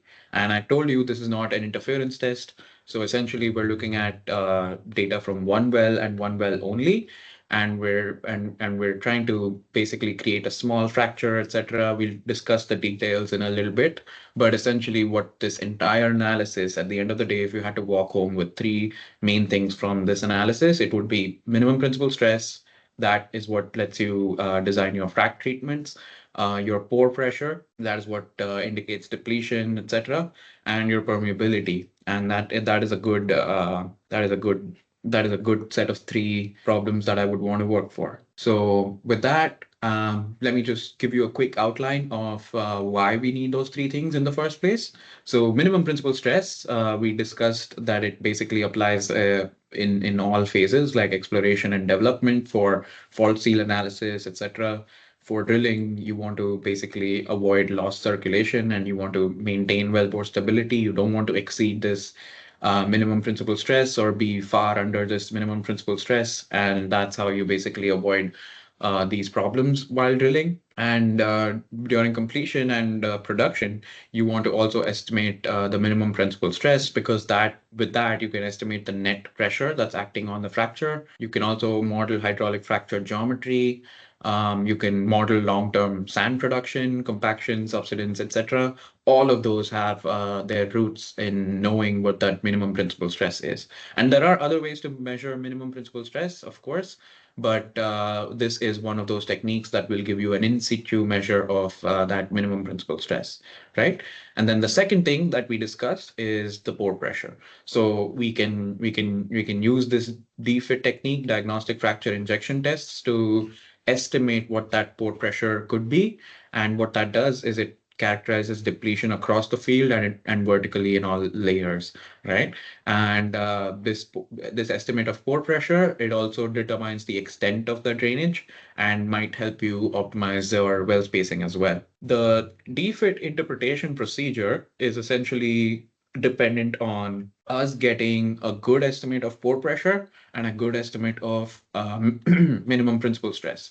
So without being able to estimate minimum principal stress or pore pressure with a high degree of confidence, we cannot proceed to estimate permeability. So please don't make that mistake where you do not have a good estimate of minimum principal stress, SH min, or the pore pressure, and you basically use estimates to derive permeability. The uncertainty will go through, and your permeability calculations could be very off. So given that we have good estimates of both minimum principal stress and pore pressure from the DFIT test, we can go ahead and use those equations, use the values resolved from the previous steps, and calculate permeability. And that is the cornerstone of this technique, where apart from these two techniques, you get an independent estimate of permeability that is not dependent on core derived permeability, that is not dependent on RTA derived permeabilities, and which and hence that forms your third estimate of like where you can get that permeability from, right? And also core derived permeability is not in situ. The RTA derived permeabilities are prone to assumptions and non-uniqueness. So we really could use as many characterizations of permeability as we can. We already mentioned this. It's a unique estimation of in situ permeability, and based on this permeability, we can go for optimal well spacing to maximize the NPV of the project, right? So with that, I think we're all convinced that we need to do a DFIT analysis more often, and that would let us narrow down on these parameters pretty. All right. Now let's discuss what a DFIT really is. I keep mentioning DFIT and I keep calling it diagnostic fracture injection test. And let me just explain what that really is.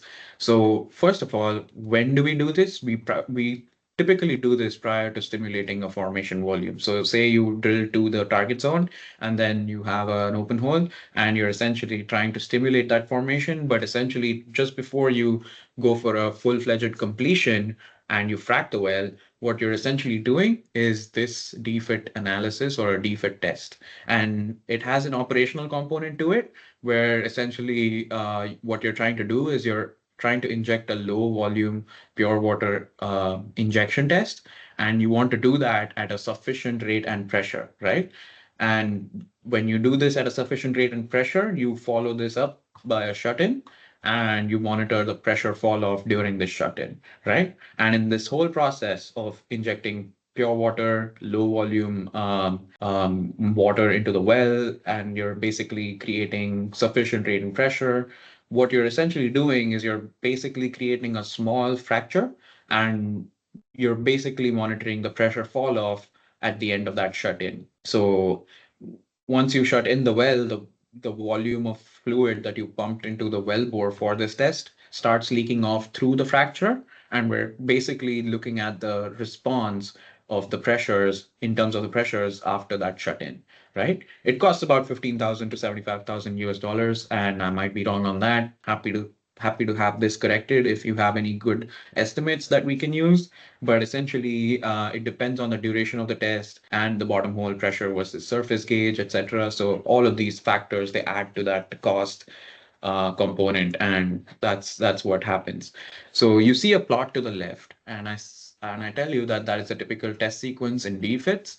And essentially, we're plotting pressure on the y-axis and time on the x-axis. And what we're seeing is that the pressure basically is increased in the wellbore until it reaches this point number two, or the second stage, where basically what we're doing is we're creating that fracture on that step, right? Let me get my laser pointer out. Yeah. So we basically start from a zero, and we're basically starting to inject. As we keep injecting, I'm sure I mean, there's no rate on this plot, but we'll take a look at that in a second in the next couple of slides. But essentially the injection definitely continues all the way up till this point for about 2 minutes. And what we're doing in those 2 minutes is that we're basically pressurizing up the formation and the wellbore, and we're creating a small fracture right over here. As soon as that fracture is created, there's a sudden drop in pressure, and this entire length, as we're constantly injecting, what we're doing is we're basically propagating the fracture. The fracture grows longer, and then at some point, we will decide to stop the test, and we will stop the injection and shut that well in. Once we shut that well in, what we see is a high amount of pressure drop that's related to the tortuosity, but essentially a pressure signature that is representative of the leak off, right? And by leak off, I mean I have just pumped a low volume pure water injection into the well, and essentially I will watch those pressures as they leak off through the formation, right? And the way the pressure is leaked off in the formation tells me a lot about not only the completion but the formation properties such as minimum principal stress and pore pressure at the end, but also permeability because the leak off is a function of that permeability. All right. So with that, I think we understand at least operationally how these tests are conducted. Now the question is, how do we interpret it? So in terms of the interpretation, we're looking at the SPE 2019 123 procedure laid out by Mark and team, and that comprises of work that they've been on since a few years now. I guess starting going back all the way from 2014, and essentially it spans Mark's time at UT as well as ResFrac, and essentially what they propose is this SPE 2019 123 procedure to interpret these DFIT tests using the fracture compliance method, right? And that diverges significantly from the holistic DFIT procedure or the tangent method. And that was how we did these DFIT or interpretation tests, where we basically constructed this plot and we look at what the different components in the plot are, but essentially, let me just tell you that in the old days or before this procedure was laid out, the typical mode of interpretation would be to use the G times dPdG plot, which is that red curve over there. So think of it like calculating a derivative on top of this pressure plot and plotting it against the G time, right? And what I'm doing is I'm essentially drawing a tangent to this curve, and then wherever that tangent intersects the curve, I drop that line down all the way until it intersects the pressure, and that becomes my stress estimate, minimum principal stress estimate by the tangent method. And that's about 7,633, at least in this Utica data set. Now, what I want to show you is that how we differ from this mode of interpretation is that we're using a compliance stress estimate where we're basically calculating the dPdG or the derivative of pressure with respect to this G time, and we're using that to estimate what that effective or we're using that to estimate what that stress would be, and that turns out to be about 8,000 psi. So the difference of 400 psi may not mean so much for this case, but essentially for a lot of cases, especially when you're designing frac treatments and you're trying to stay under that minimum principal stress, a lot of governments would require you to do that. What you're saying is that you're grossly are underestimating that stress estimate, right?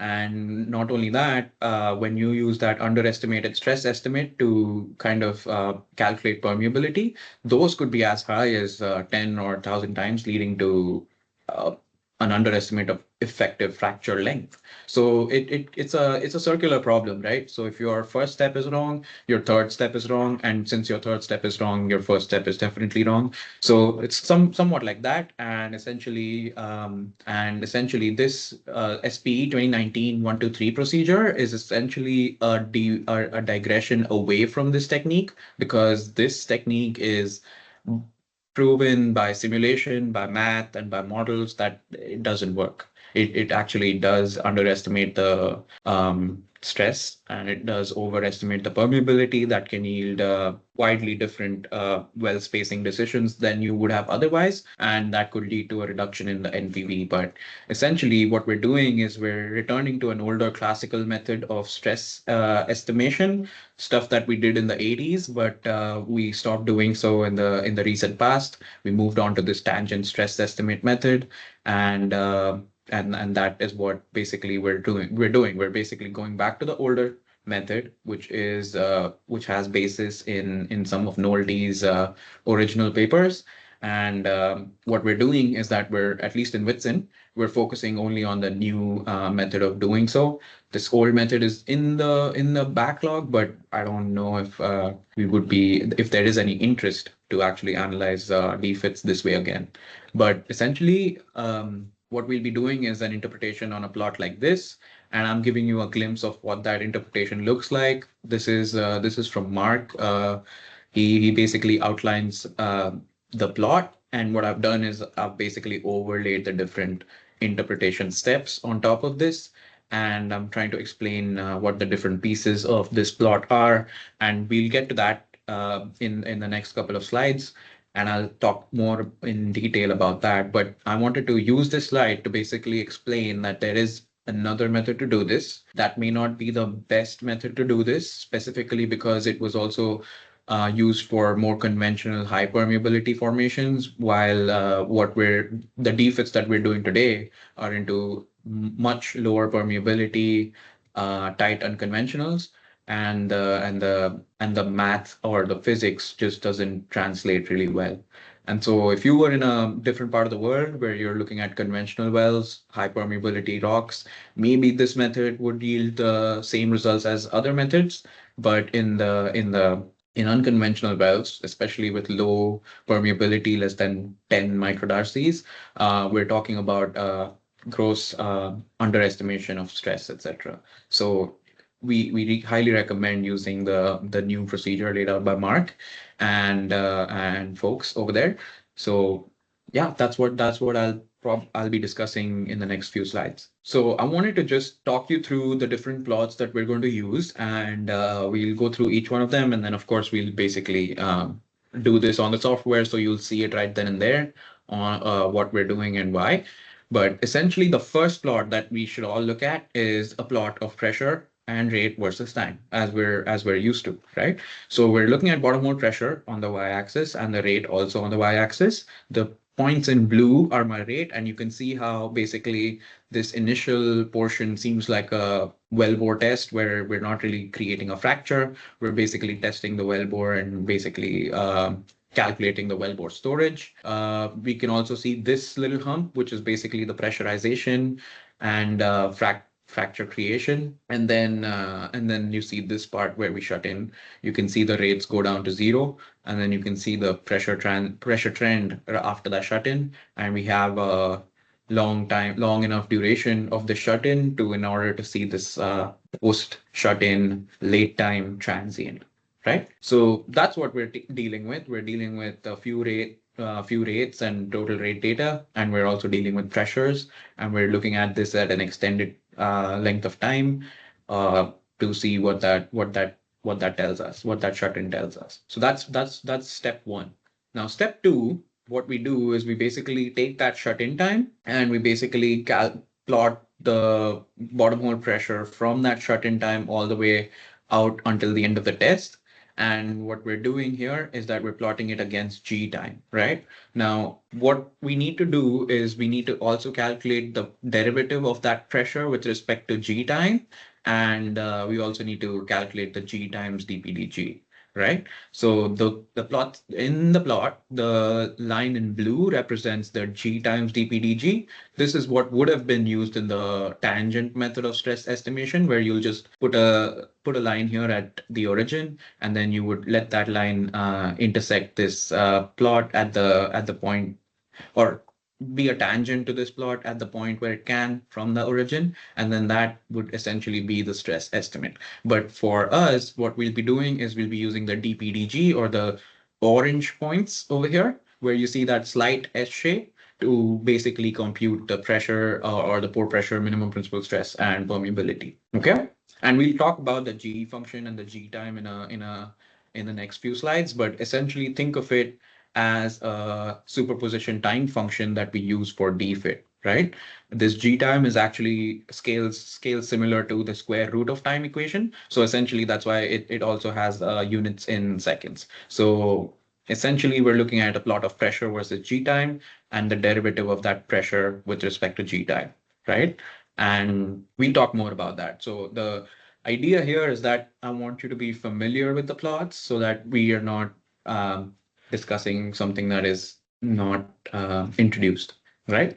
And then the third step is we basically plot a log-log diagnostic plot. So this is a log-log diagnostic plot of the pressure change since that shut-in, and we're basically plotting it against the elapsed time since shut-in.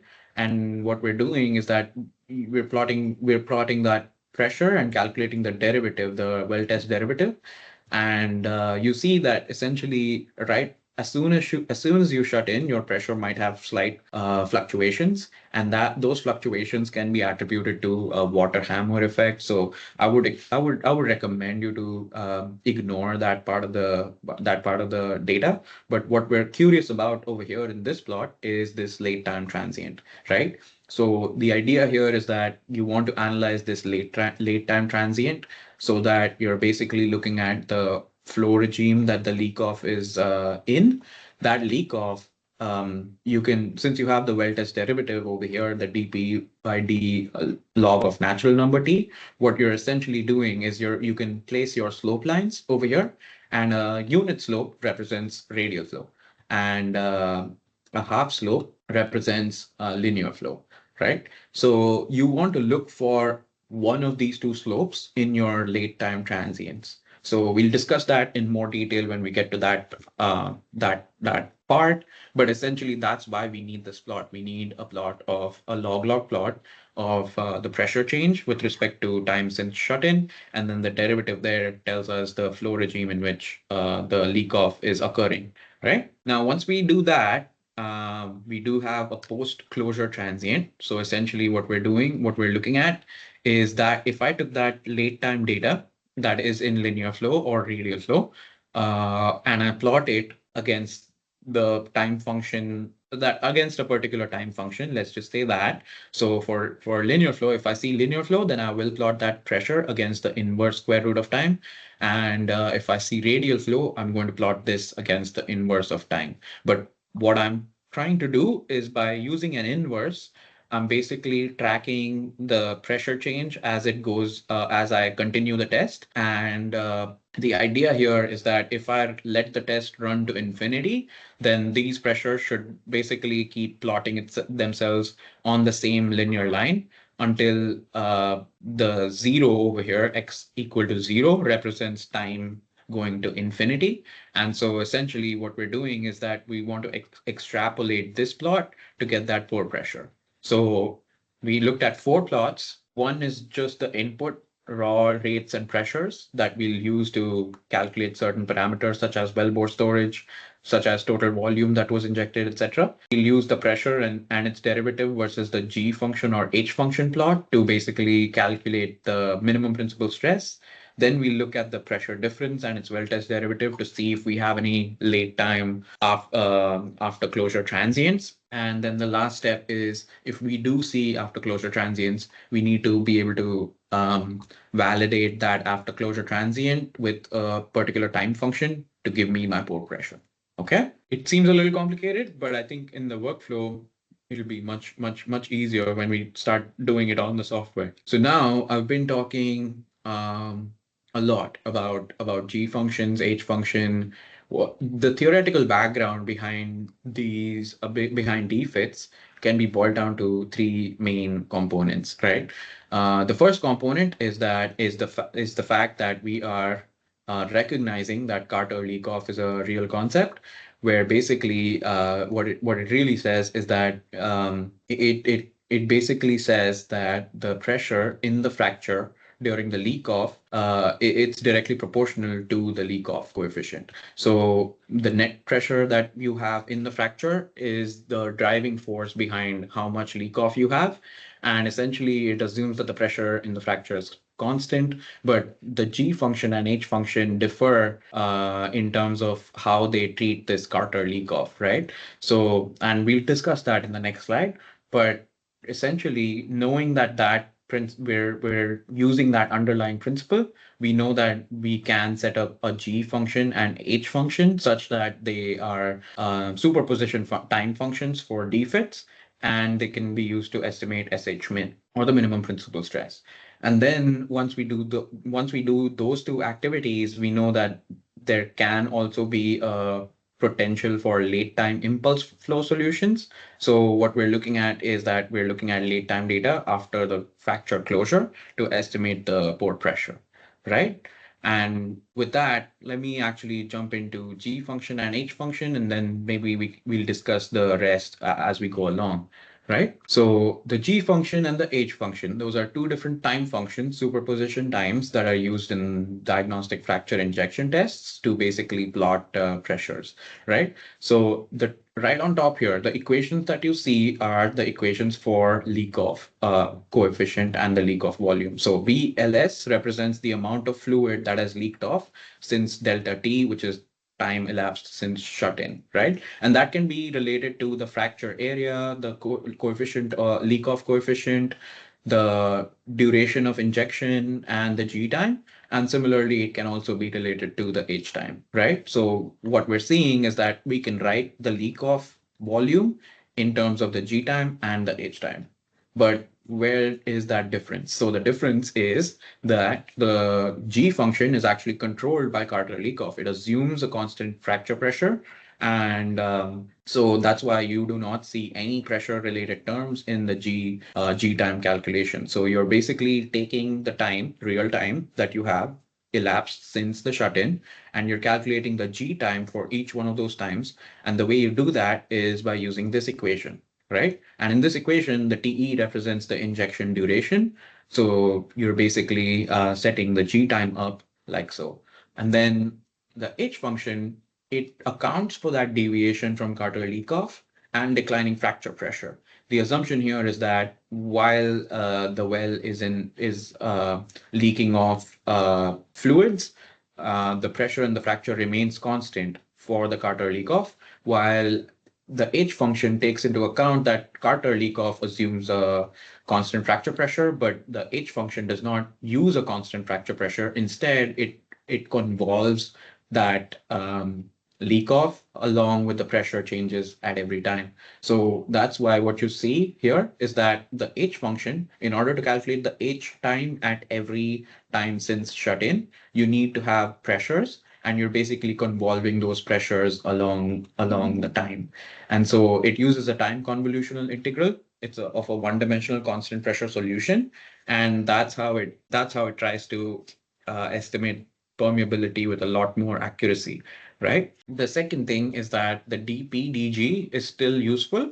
The characteristics of dPdG that are useful is that it is, when you write it this way, as the derivative of pressure with respect to G time, it is directly proportional to the volume of fluid that is leaking off with respect to G time. So just the way G function is constructed by Nolte, he basically wrote down this equation in such a way that time, in terms of time, G function scales similar to square root of time, and the volume of fluid leaking off is directly proportional to the derivative of pressure with respect to this G time. So it considers effects like near wellbore tortuosity, effects of closure, leak off, all of those things. We can see it in the dPdG curve, and that's what gives us the confidence to go ahead and estimate parameters from by looking at that curve, the dPdG curve.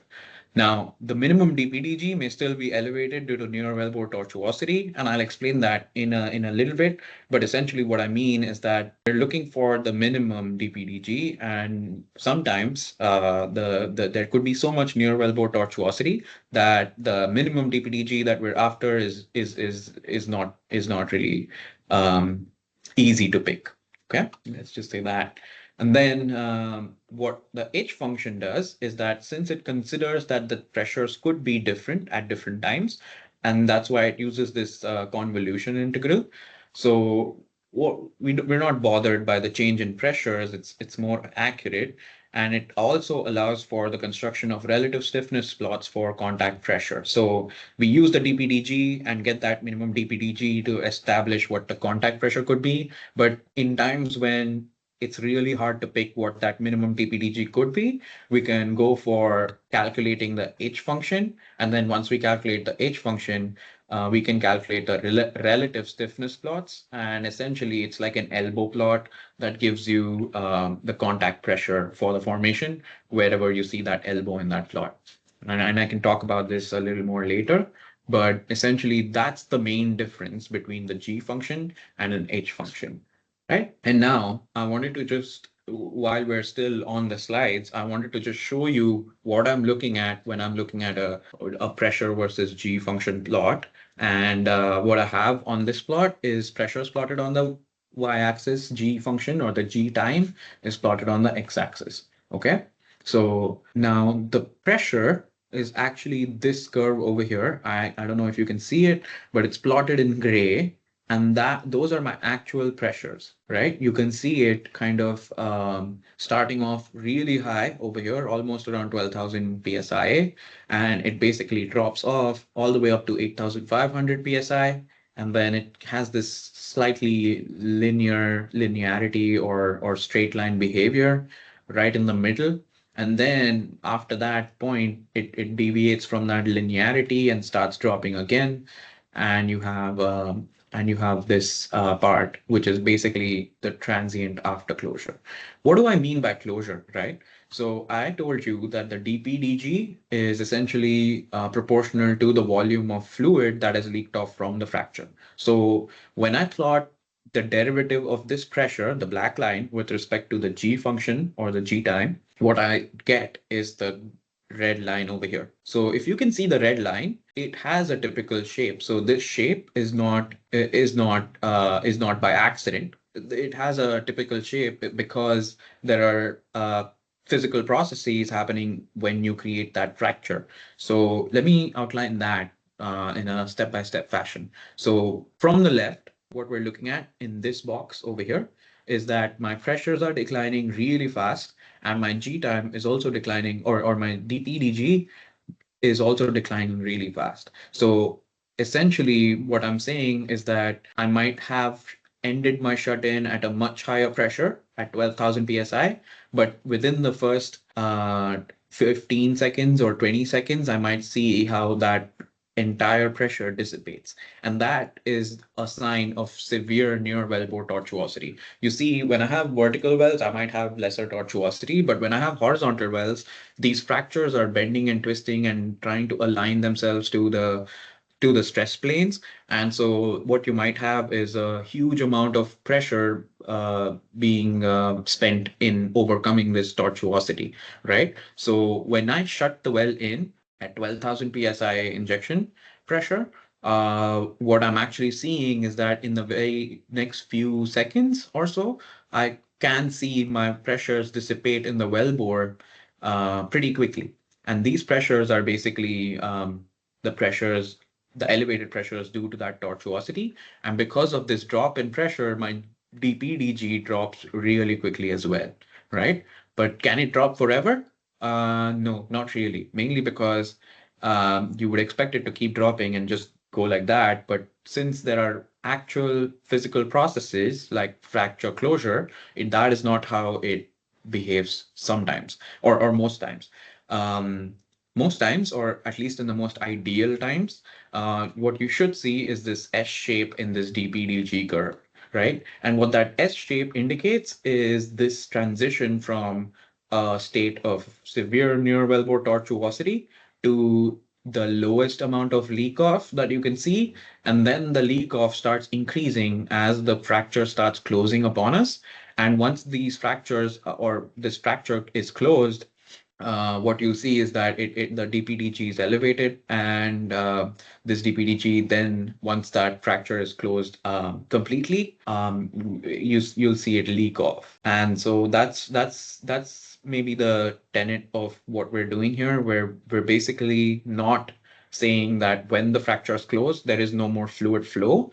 We're accepting that these are unconventional rocks, and essentially any kind of rock, you break it apart, you can't put it back together. So unlike classical understanding of how fracture closure should look like, the fracture closure here does not really assume that when the fractures close, there is no aperture. There is still a residual aperture that still transmits fluid through the fracture, and yeah, it may not be the width that you designed it for, but it still does still transport fluid, right? So what's happening here is that this section, right, when we have this minimum DPDG and we have this inflection going from severe neovertebral tortuosity to minimum DPDG and then to a maximum DPDG, what's happening in that scenario is that this is a pre-closure transient or the ideal nullity period. So Nolte, when he wrote his papers and set up the G function, the way he set up the G function and pressure, he knew that essentially the pressure versus G time should have a straight line, and that straight line represents the the pressure inside the fracture, and that straight line, also the slope of that straight line can be related to the leak of coefficients, etc. But what he also noted is that when that straight line or when the pressure deviates from that straight line is when you start seeing nonlinearities like closure of fracture, and hence the way we did it in the 80s is the same as we're doing it now, is we basically track this pressure data for the straight line portion. That is your ideal nullity period. And once you have that ideal nullity period, beyond that, beyond a certain time, you will have your pressures leaking off much faster. And that's primarily because of this fracture closure process. And essentially that lets you pick what the contact pressure is, what the minimum principal stress is, etc. In terms of that. So you see now why we basically have this injection test, and then we're basically watching the pressures fall off after that shut-in. That is because we want to capture this effect of that reducing pressure, and we want to capture the effect of the closure of the fractures, and we want to marry those in order to get at what pressures do the fracture walls contact, and at what pressures can I estimate what my SH min is. And the way I do that is basically I look at this minimum DPDG, and I basically look at the pressures around the minimum DPDG, and ideally they would have to have a straight line, right?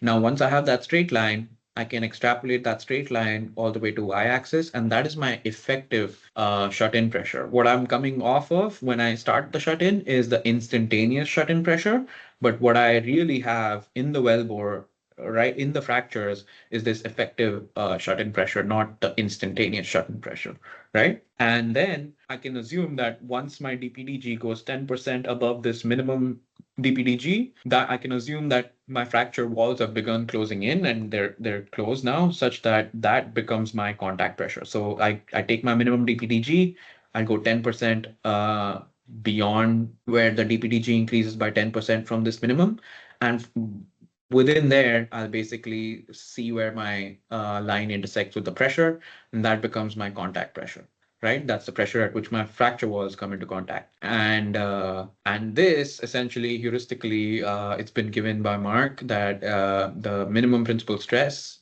is lesser than the contact pressure by about 75 psi. So just using that empirically, as we get the contact pressure, we'll just subtract the 75 psi, and that is our minimum stress estimate. And for a plot like this, that has such a clean signature of early time signature, pre-closure transient, etc., this minimum principal stress estimate would be a high confidence one, mainly because I don't see any reason for my estimate to be wrong here, right?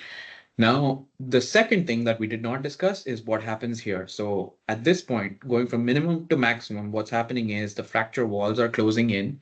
And so that is squeezing more fluid in the fractures into the formation. So what's happening here is that the DPDG increases, and that keeps increasing until all the fluid has leaked off, and there's still more fluid in the fractures, and so the rest of the fluid, and there is no more increase in fracture stiffness. So what's happening here is that the entire system is becoming more stiff, right? So as it becomes more stiff, there's fewer moving pieces, and then the leak off rate starts to stabilize again. And once that leak off rate starts stabilizing, you basically see this after closure transient. So all of this data is your after closure transient, and that's where we get the derivatives and slope lines and interpret flow regimes from, etc. So what we're looking for is this impulse flow signature slopes for pore pressure, etc. Right? And this, I mean, common sense would kind of dictate that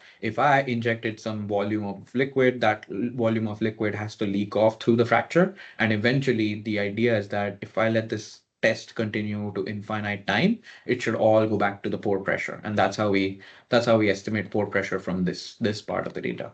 Right? Any questions here? I think I see a few questions in the chat. I think I'll get to them right now while I can. And could you confirm that the fracture closure arrow is from the minimum DPDG to maximum DPDG? Yeah, so I think this whole process of this DPDG increasing is a part of fracture closure. So going from the minimum where it starts closing in to the maximum where it completely stops closing in or does not move, it basically is closing in on itself, or the leak off is still increasing. I mean, this end time is a little questionable, but the start time is not. So the start time, it definitely starts closing here, but as it goes, basically the fracture will close in, the pressure, I mean, or the leak off rate that would cause is basically elevated, and that elevates the DPDG. And at some point, that DPDG can be said to have balanced itself. And then once it is balanced, it will start leaking off at its regular rate. Yeah.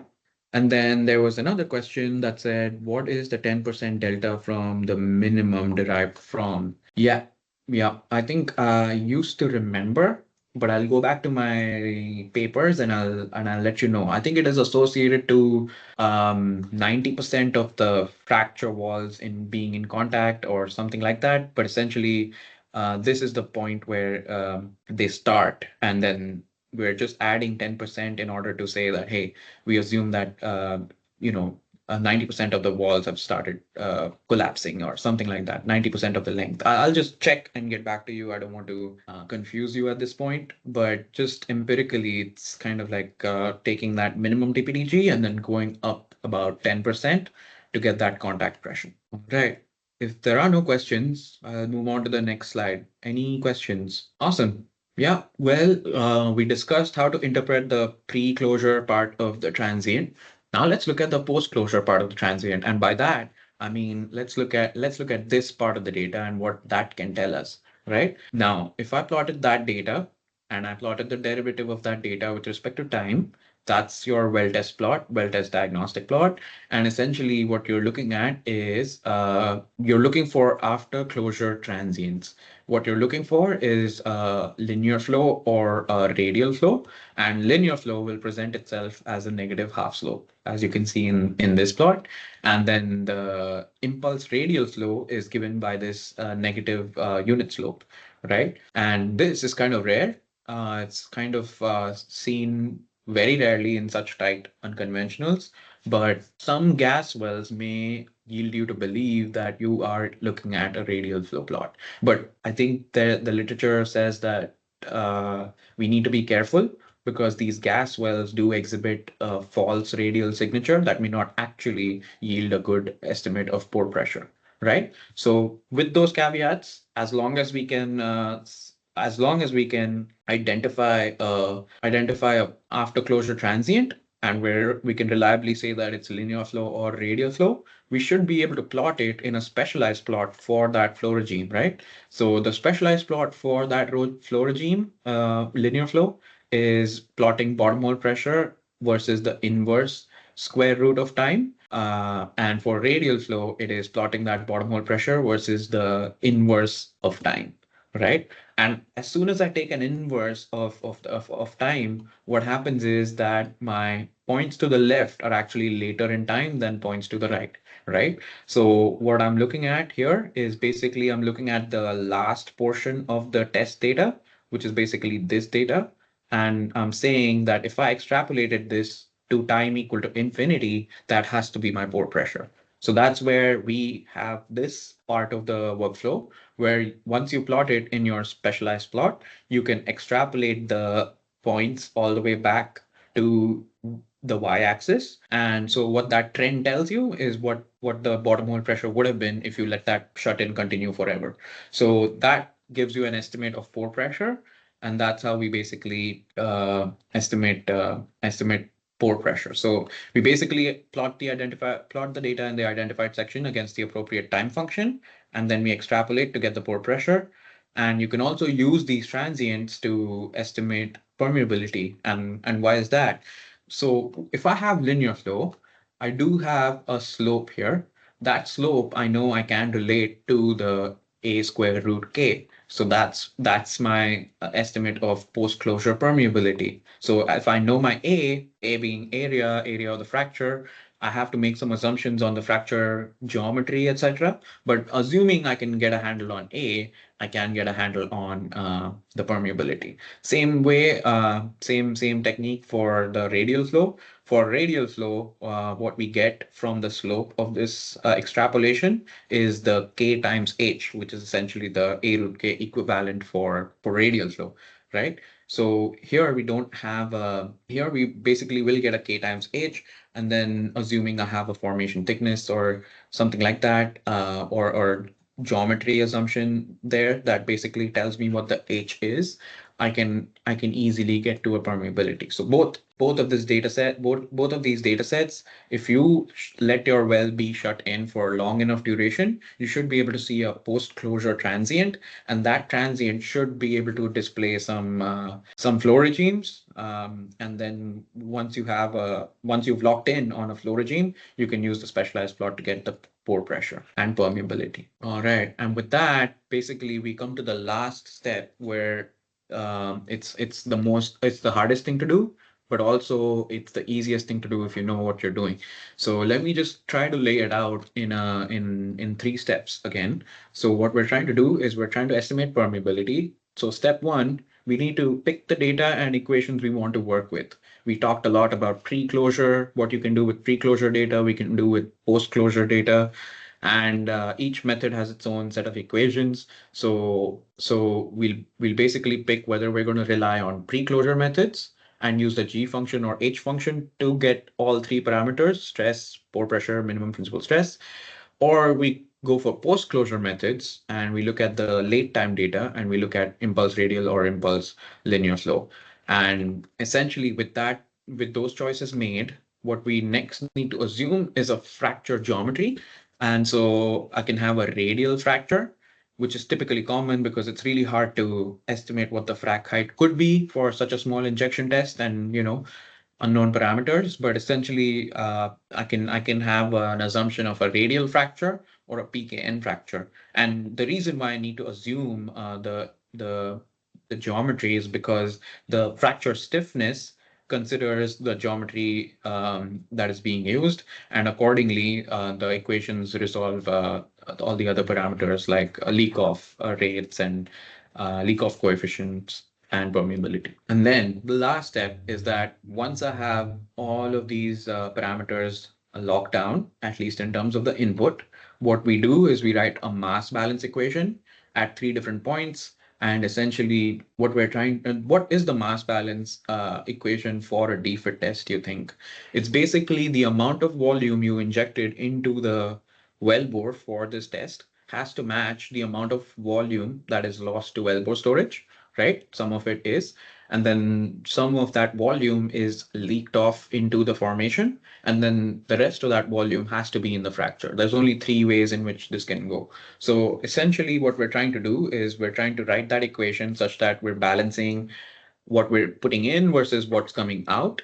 And we're doing that mass balance in a few different points so that we get multiple equations and multiple unknowns. We then solve for those unknowns. And in terms of the primary unknowns, it's going to be the assumptions I made on the fracture geometry, right? If I assume a height, then I do need a length. And if I have a radial fracture and I don't need a height, I still need a radius. Both of those, once I have the fracture geometry for this test, I can use to estimate the leak-off coefficient. Do you remember the leak-off equation I showed you where with the VLS, it basically had an area term. And unless I have my area, I cannot resolve my leak-off coefficient. And if I resolve my leak-off coefficient successfully, I can use that to estimate the permeability, right? So that's the way in which the pre-closure methods will progress. Post-closure methods essentially directly use that slope from the extrapolation, like I talked about, and then they try to get the equation. I mean, they try to get the permeability, but they also have to calculate the area. All right. So these equations consider wellbore storage and leak off. So that's the mass balance equation that I was talking about. And the key here is essentially finding the right combination of fracture extent, the dimensions, and the leak off rate that satisfy the equations for the same injected volume as measured in the DFIT. So our control here is going to be the injected DFIT volume, and we're going to try not to exceed that on the other side of the equation. And this principle allows you to resolve these parameters and get your answers. Right now, I wanted to talk about when to do it and when not to do it, which is a really good thing that I think we should all be aware of. So SP 2019-123, there are more examples here, and there are multitude of resources that I will share with you or have referenced in the end over here.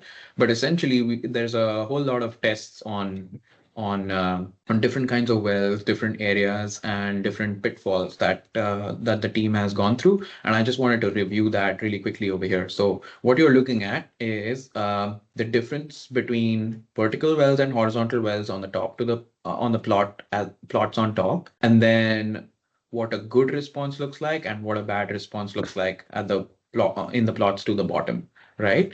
So we spoke about all these physical processes. We spoke about what that S shape should look like, and that's what will dictate whether it's an adequate response or a no compliance response. But the wellbore tortuosity, I told you about that high pressure drop at the very beginning of the test.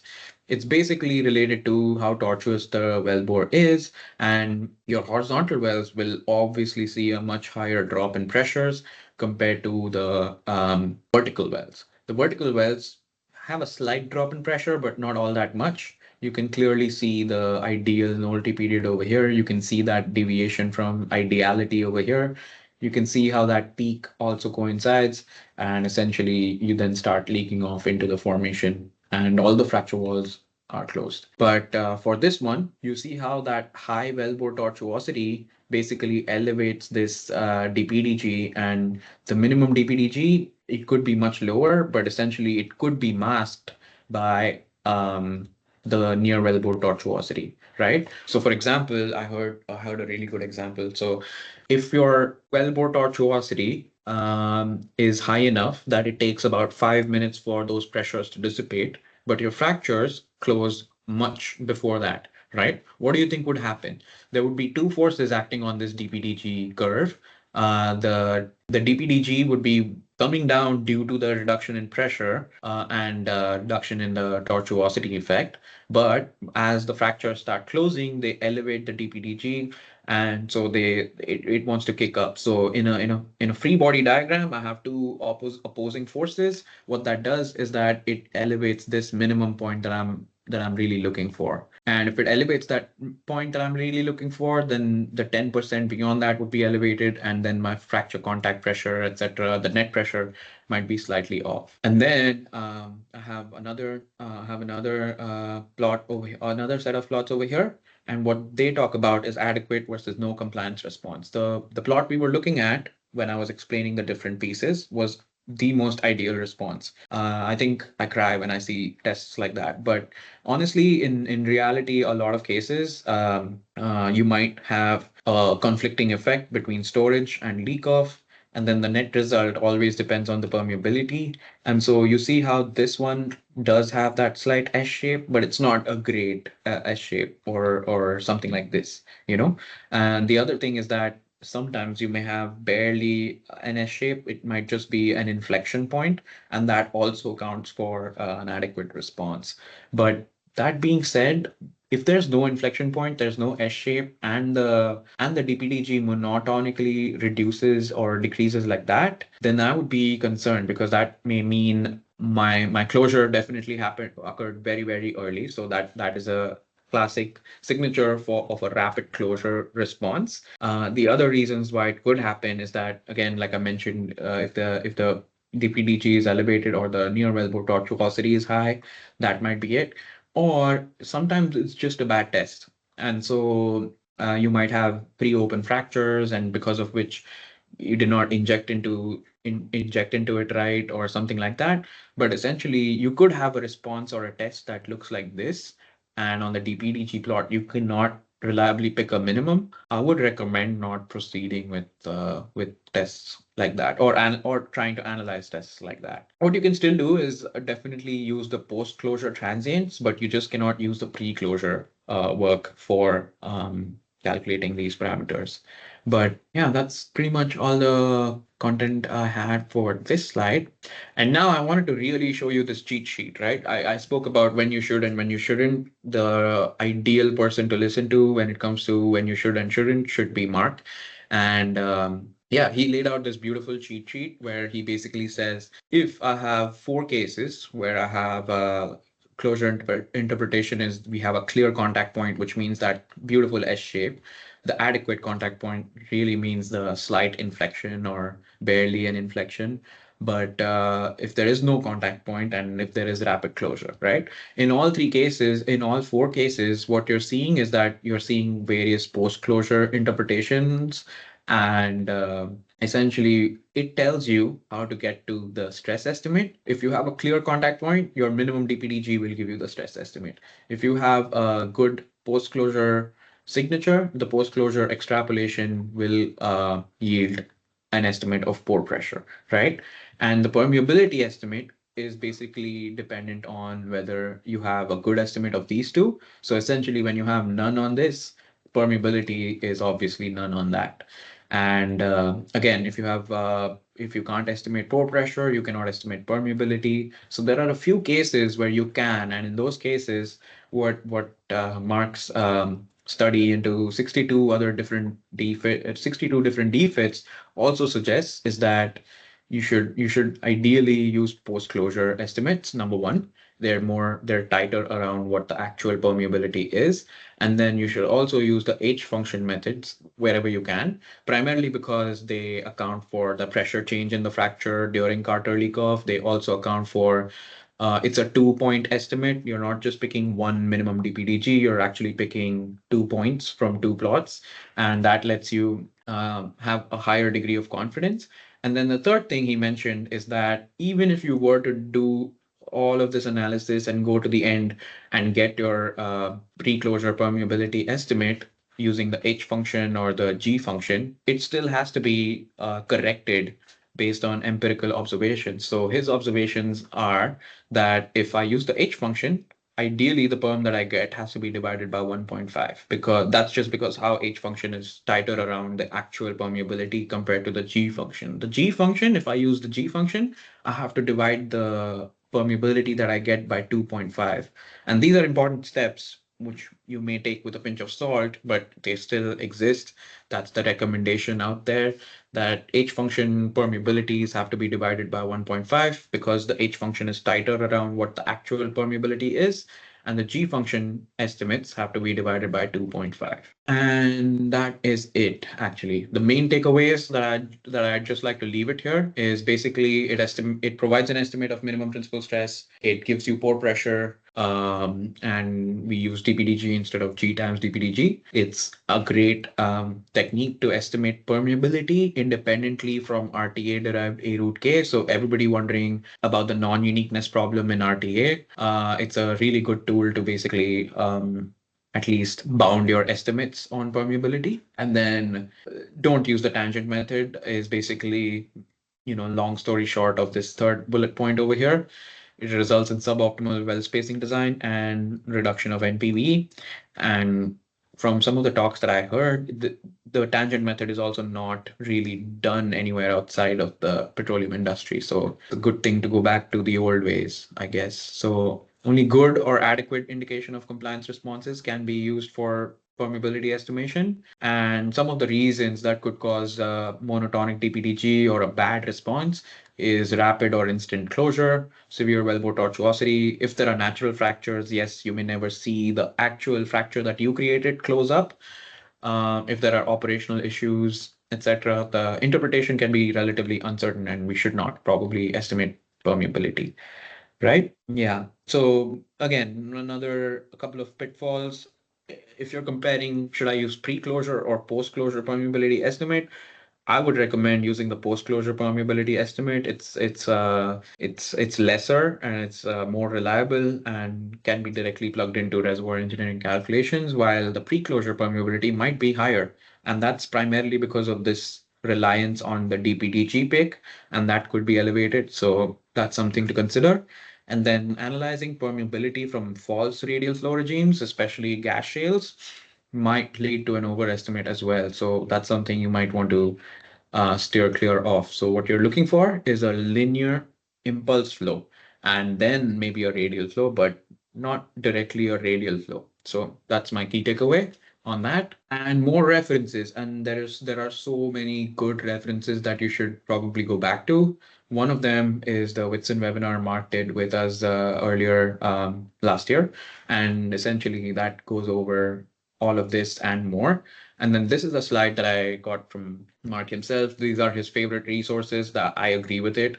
If I had no time at all, I would read 4 of these papers. One of them is actually a blog post. So yeah, 3 at least, and that's a good start to getting through to some understanding of this technique and doing better. Yeah. All right. And with that, I think we're at the last step of this training where we'll just take a look at the DFIT data set, do it on the software live, and then we can just go ahead with any questions. Is everybody ready to switch back onto the software? If you can hear me, what I'm looking at is my DQI example well that we just did. I'll go back to the wells page over here. And within the wells page, what I'm doing is basically I am going with the DFIT example. And then within the DFIT example, what I'm doing is I don't need any other data. Let me show you the production data really quickly, just so we get a good feel of what we're looking at here, right? You can barely see the rates, but if I zoom in, you should be able to see them. Yeah. So just one caveat, when you're inputting rates, they go into the production data table that we maintain for all the wells. So your injection rates may be given to you in terms of stock tank barrels per hour, per minute, something like that. I would recommend resampling it and making it consistent with the units here, which is stock tank barrels per day. So yes, the rates are really, really high, but essentially the DFIT feature takes care of the units. And the recommendation here is that just make sure that the rate that you enter is in the QW column and the pressures that you observe are in the PWF gauge column, right? And so you'll have rates here in stock tank barrels per day, pressure in PSI, and that's what you're looking at over here. So you have a constant rate injection. You have injection all the way until this point, and you can see how that corresponds in the pressure data. You basically have a buildup of pressure. You're building that pressure up all the way up to this point. At some point, you would have had a fracture as well. And then we shut in that well and then watch that response. If I zoom in on this, you'll see some kinks over there, but essentially it all looks like that. And then what I'll do is I'll switch over to the DFIT module. And what we're looking at is something that I've been talking about for the last 20 minutes or so. So the 2 components that are missing is there are a few things that are automatically happening. Let me talk about that. So first thing that's automatically happening, it's choosing where you shut in the well. And it basically knows that because your rates are going down to 0. So it assumes that, okay, maybe that's where you shut the well in, right? I'll just move this slightly, and it doesn't matter. You don't have to do it. But essentially what I'm doing is I'm setting up my shut-in time, right?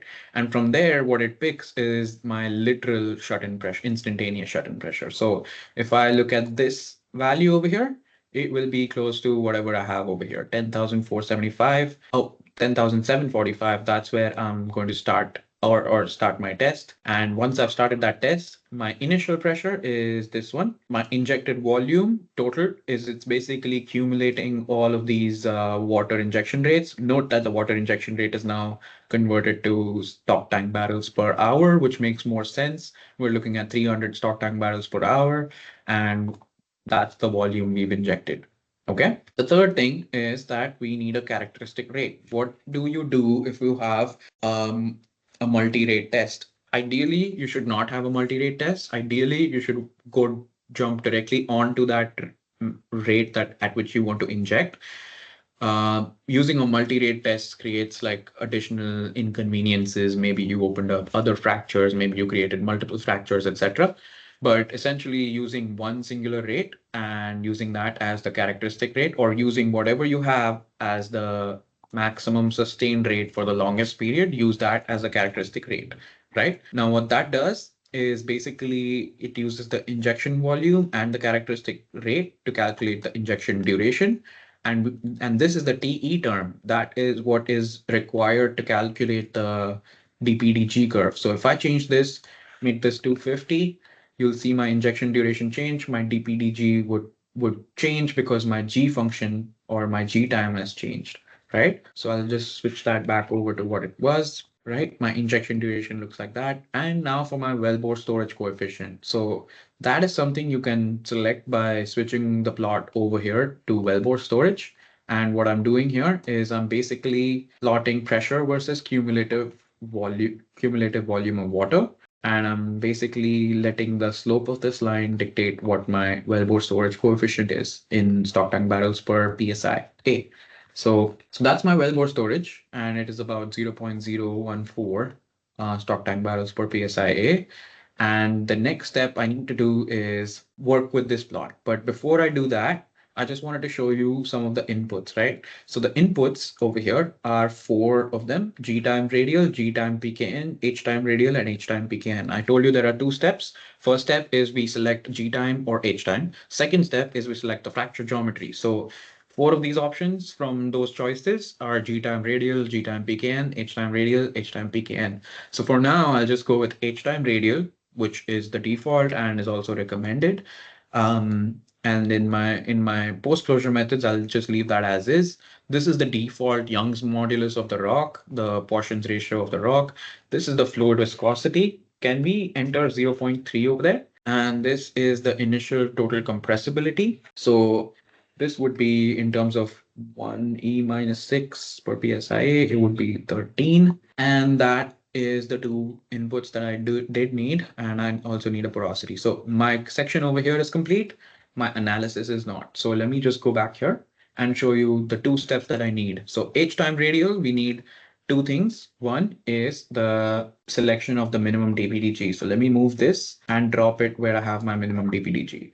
So you see there are two lines that are being drawn automatically, dynamically. So what's happening there is that as soon as I pick my minimum DPDG, they're not only, let me just expand this plot. And this looks a lot like the plot that we were referring to, right? So what I'm looking at here is that this line, minimum DPDG, goes up. That blue line is basically the ideal Nolte pressure or the fracture pressure that's in there. And the extrapolation of that gives me effective shut-in pressure. You see that over here, 8,500 psi. And then we go 10% ahead of this minimum DPDG in order to pick this contact pressure. And wherever we intersect with the pressure line over there, the green line represents your contact pressure. And you can see how the contact pressure and the minimum principal stress are only different by 75 psi. And that is because of this empirical or heuristic subtraction from fracture contact pressure. So this is my minimum principal stress, and I would call that a good estimate of my minimum principal stress, right? I spoke about one more selection that we have to make for H time. So I'm going to switch over the plot to G times dPdG. So what that does is it plots this plot where in the tangent method, you would basically draw a line from 0, 0 to this tangent somewhere over here. You would essentially estimate your fracture contact pressure to be somewhere. Let's say we intersect it over here. Fracture pressure would be 8,000. Fracture contact pressure would be 8,100, and that is quite lesser compared to 8,379, right? But the main thing that I want to do here is pick my maximum dpdg times dpdg. So the maximum over here is not that one, this one. So that's my maximum g times dpdg. I will basically use those two picks, and that would be enough to run my h time rate. The last thing that I need to do, or at least before I get to my discussing permeability calculations, is my pore pressure. So the pore pressure, for that, we look at this dP after shut-in plot. We're looking at pressure, we're looking at the derivative, and we've plotted it in a log-log diagnostic plot. So we need to add a half slope or a unit slope, depending on what it looks like. I would not go with a unit slope on this data set. I think the half slope makes a lot more sense, especially when I look at that late time data. So because I can see that half slope, I have to select impulse linear over here. That allows me to draw bottom hole pressure versus inverse square root time. If I did not have that and I had impulse radial, you can switch that over to radial. This automatically switches to the radial plot where you're plotting bottom hole pressure versus inverse time. And this is bottom hole pressure versus inverse square root time. So I see linear, I'm going to select linear, I'm going to select that, and I'm going to use this plot, bottom hole pressure versus inverse square root time, to set up what my extrapolation should be. Something like that looks perfect. The slope from this drives the A root K calculation over here, and the slope from this also drives the post-closure permeability calculation here, right? And I've already made my picks for G time and minimum dPdG and maximum G times dPdG. So that automatically allows me to calculate everything that I need to calculate the pre-closure permeability as well. So my pre-closure permeability estimate is about 840 nanodarcy, and my post-closure says it's about 968. So that's about how to get the permeabilities. And because both my pore pressure and minimum principal stress are high confidence estimates, I would say that the permeability is a high confidence estimate as well. If I switch this to pKn, which basically requires you to enter a fracture height, you might need to enter a fracture height, something that makes sense based on the volume you've pumped and reservoir height, etc. Something like 40 feet would give me something around 400 nanodarcy perm. You see the fracture length over there, and post-closure perm is about 500 nanodarcy. Hey, Teja? Yeah. Maybe you could just take a minute to go through the chat. There's a couple of good questions that I think it makes sense to Absolutely. I to think, answer and make now sure it that would be a really good time. Yeah. yeah, So that would going be from the perfect. top, okay, going from the top, basically, I think I already answered the 10% delta question. I'll get back to you on that. And does DFIT test provide more reliable estimates of initial reservoir pressure compared to using early time BHP and production rate?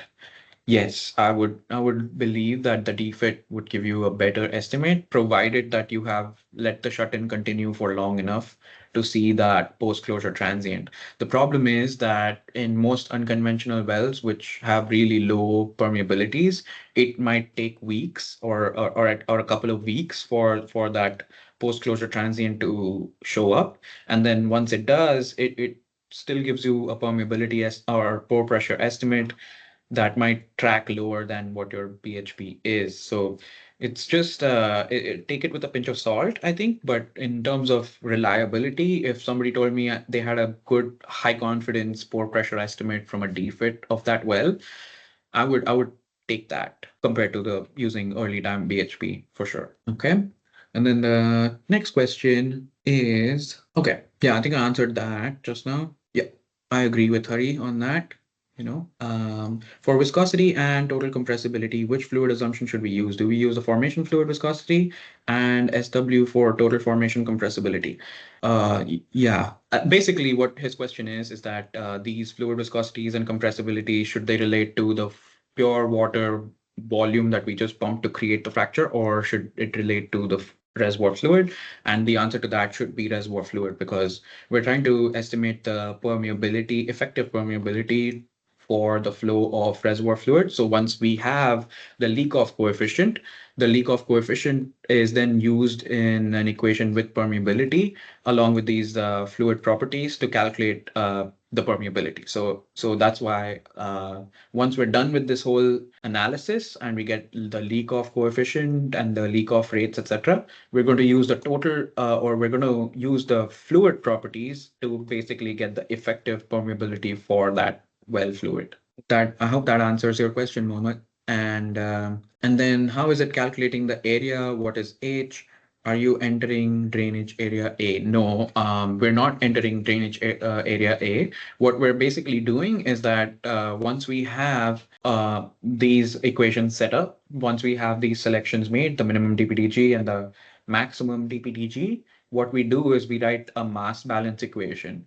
And within that mass balance equation, what we're doing is we're basically balancing the amount of injected volume with the amount of fluid that is taken away by wellbore storage, plus the fluid that is in the fracture, and that is given by the area and the fracture geometry itself.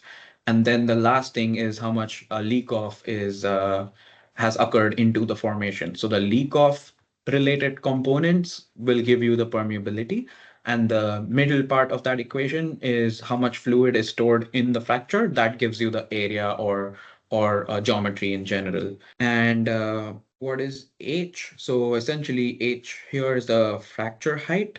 And if I have a PKN model or fracture geometry model that assumes a length and a height to that fracture, then I need to assume a fracture height because I can only resolve one of the components in that unknown area equation, right? And the other thing is that if I switch to radial, then I don't have to enter any height, but what I'm resolving from that area or fracture geometry is the radius, because now since I have a radial frac, I don't care about the height that the fracture has, but it's more about the fracture radius, and that radius then gives you the geometry. Is that an answer? Is that a good answer, Mohammed? I'm not entering drainage area A, so thankfully I don't have to do that, and that's good. And EBIA, I think I missed this. How is the pre-closure permeability calculated? Okay, yeah. And that primarily relates to using this minimum DPDG, stress estimate, pore pressure estimate, and then we write a mass balance equation. The mass balance equation should be in the manual. Yeah, it looks a lot like this. So the injected volume is basically balanced by the amount stored in the wellbore. This is the amount of fluid that has leaked off, and this is the amount of fluid that is still in the fracture. So the net pressure is basically given by the pressure minus the minimum principal stress. Okay, and by the G function, the permeability calculation is when we write that equation and we basically get a value of dPdG, we can actually use this equation to basically calculate what my leak off looks like. And once I have my leak off coefficient, I can use the leak off coefficient to basically estimate my permeability. Let me see, there it is here. So once I have my leak off coefficient, I can use my reservoir fluid properties and the pressure that I have to calculate the permeability of that formation. Does that answer your question, EB? Okay, I'll just try to answer the rest. Cyber, yeah, awesome. And then Jawad, are there plans to implement DFIT FPA analysis in Whitson? This procedure, flow back in this procedure, the well after pumping the injection volume to achieve closure and post-closure flow regimes faster. Yes, I mean that's something we're definitely looking forward to implement. I have all the material I think that I need, but we'll go through that and add that to the backlog. But essentially, it is in the backlog. We are going to be working on it. It's just that folks like you haven't asked about it yet, so I'm really happy you did, and we'll definitely have that included. So that was about the DFIT example as well. So there's a whole lot of DFITs that I have seen. Hopefully, I will see in the future. I hope you do too. And when you do, and you don't see this classic S shape like a textbook example, don't worry about it. This is not a textbook example, by the way, but hopefully with more of these tests, more of the interference tests, more independent permeability estimates, we in general get a lot better at doing this more efficiently. And I think that was the end of my presentation. thank you so much for joining, and thank you so much for listening in. I know we went from like a very simple thing to a slightly more complicated thing and then a really complicated thing, but it's easier than it looks, and some beautiful concepts outlined in all of these works. So I had pleasure. All right. Thank you, everyone. Let me know if you have any questions. You can always reach out to support or to me directly, and we'll get back to you as soon as we can. And if I left you with any unanswered questions, I'll get back to you as well. Awesome. I hope you have learned a lot today, and I'll leave you with that. Bye. Take care. You have a nice day.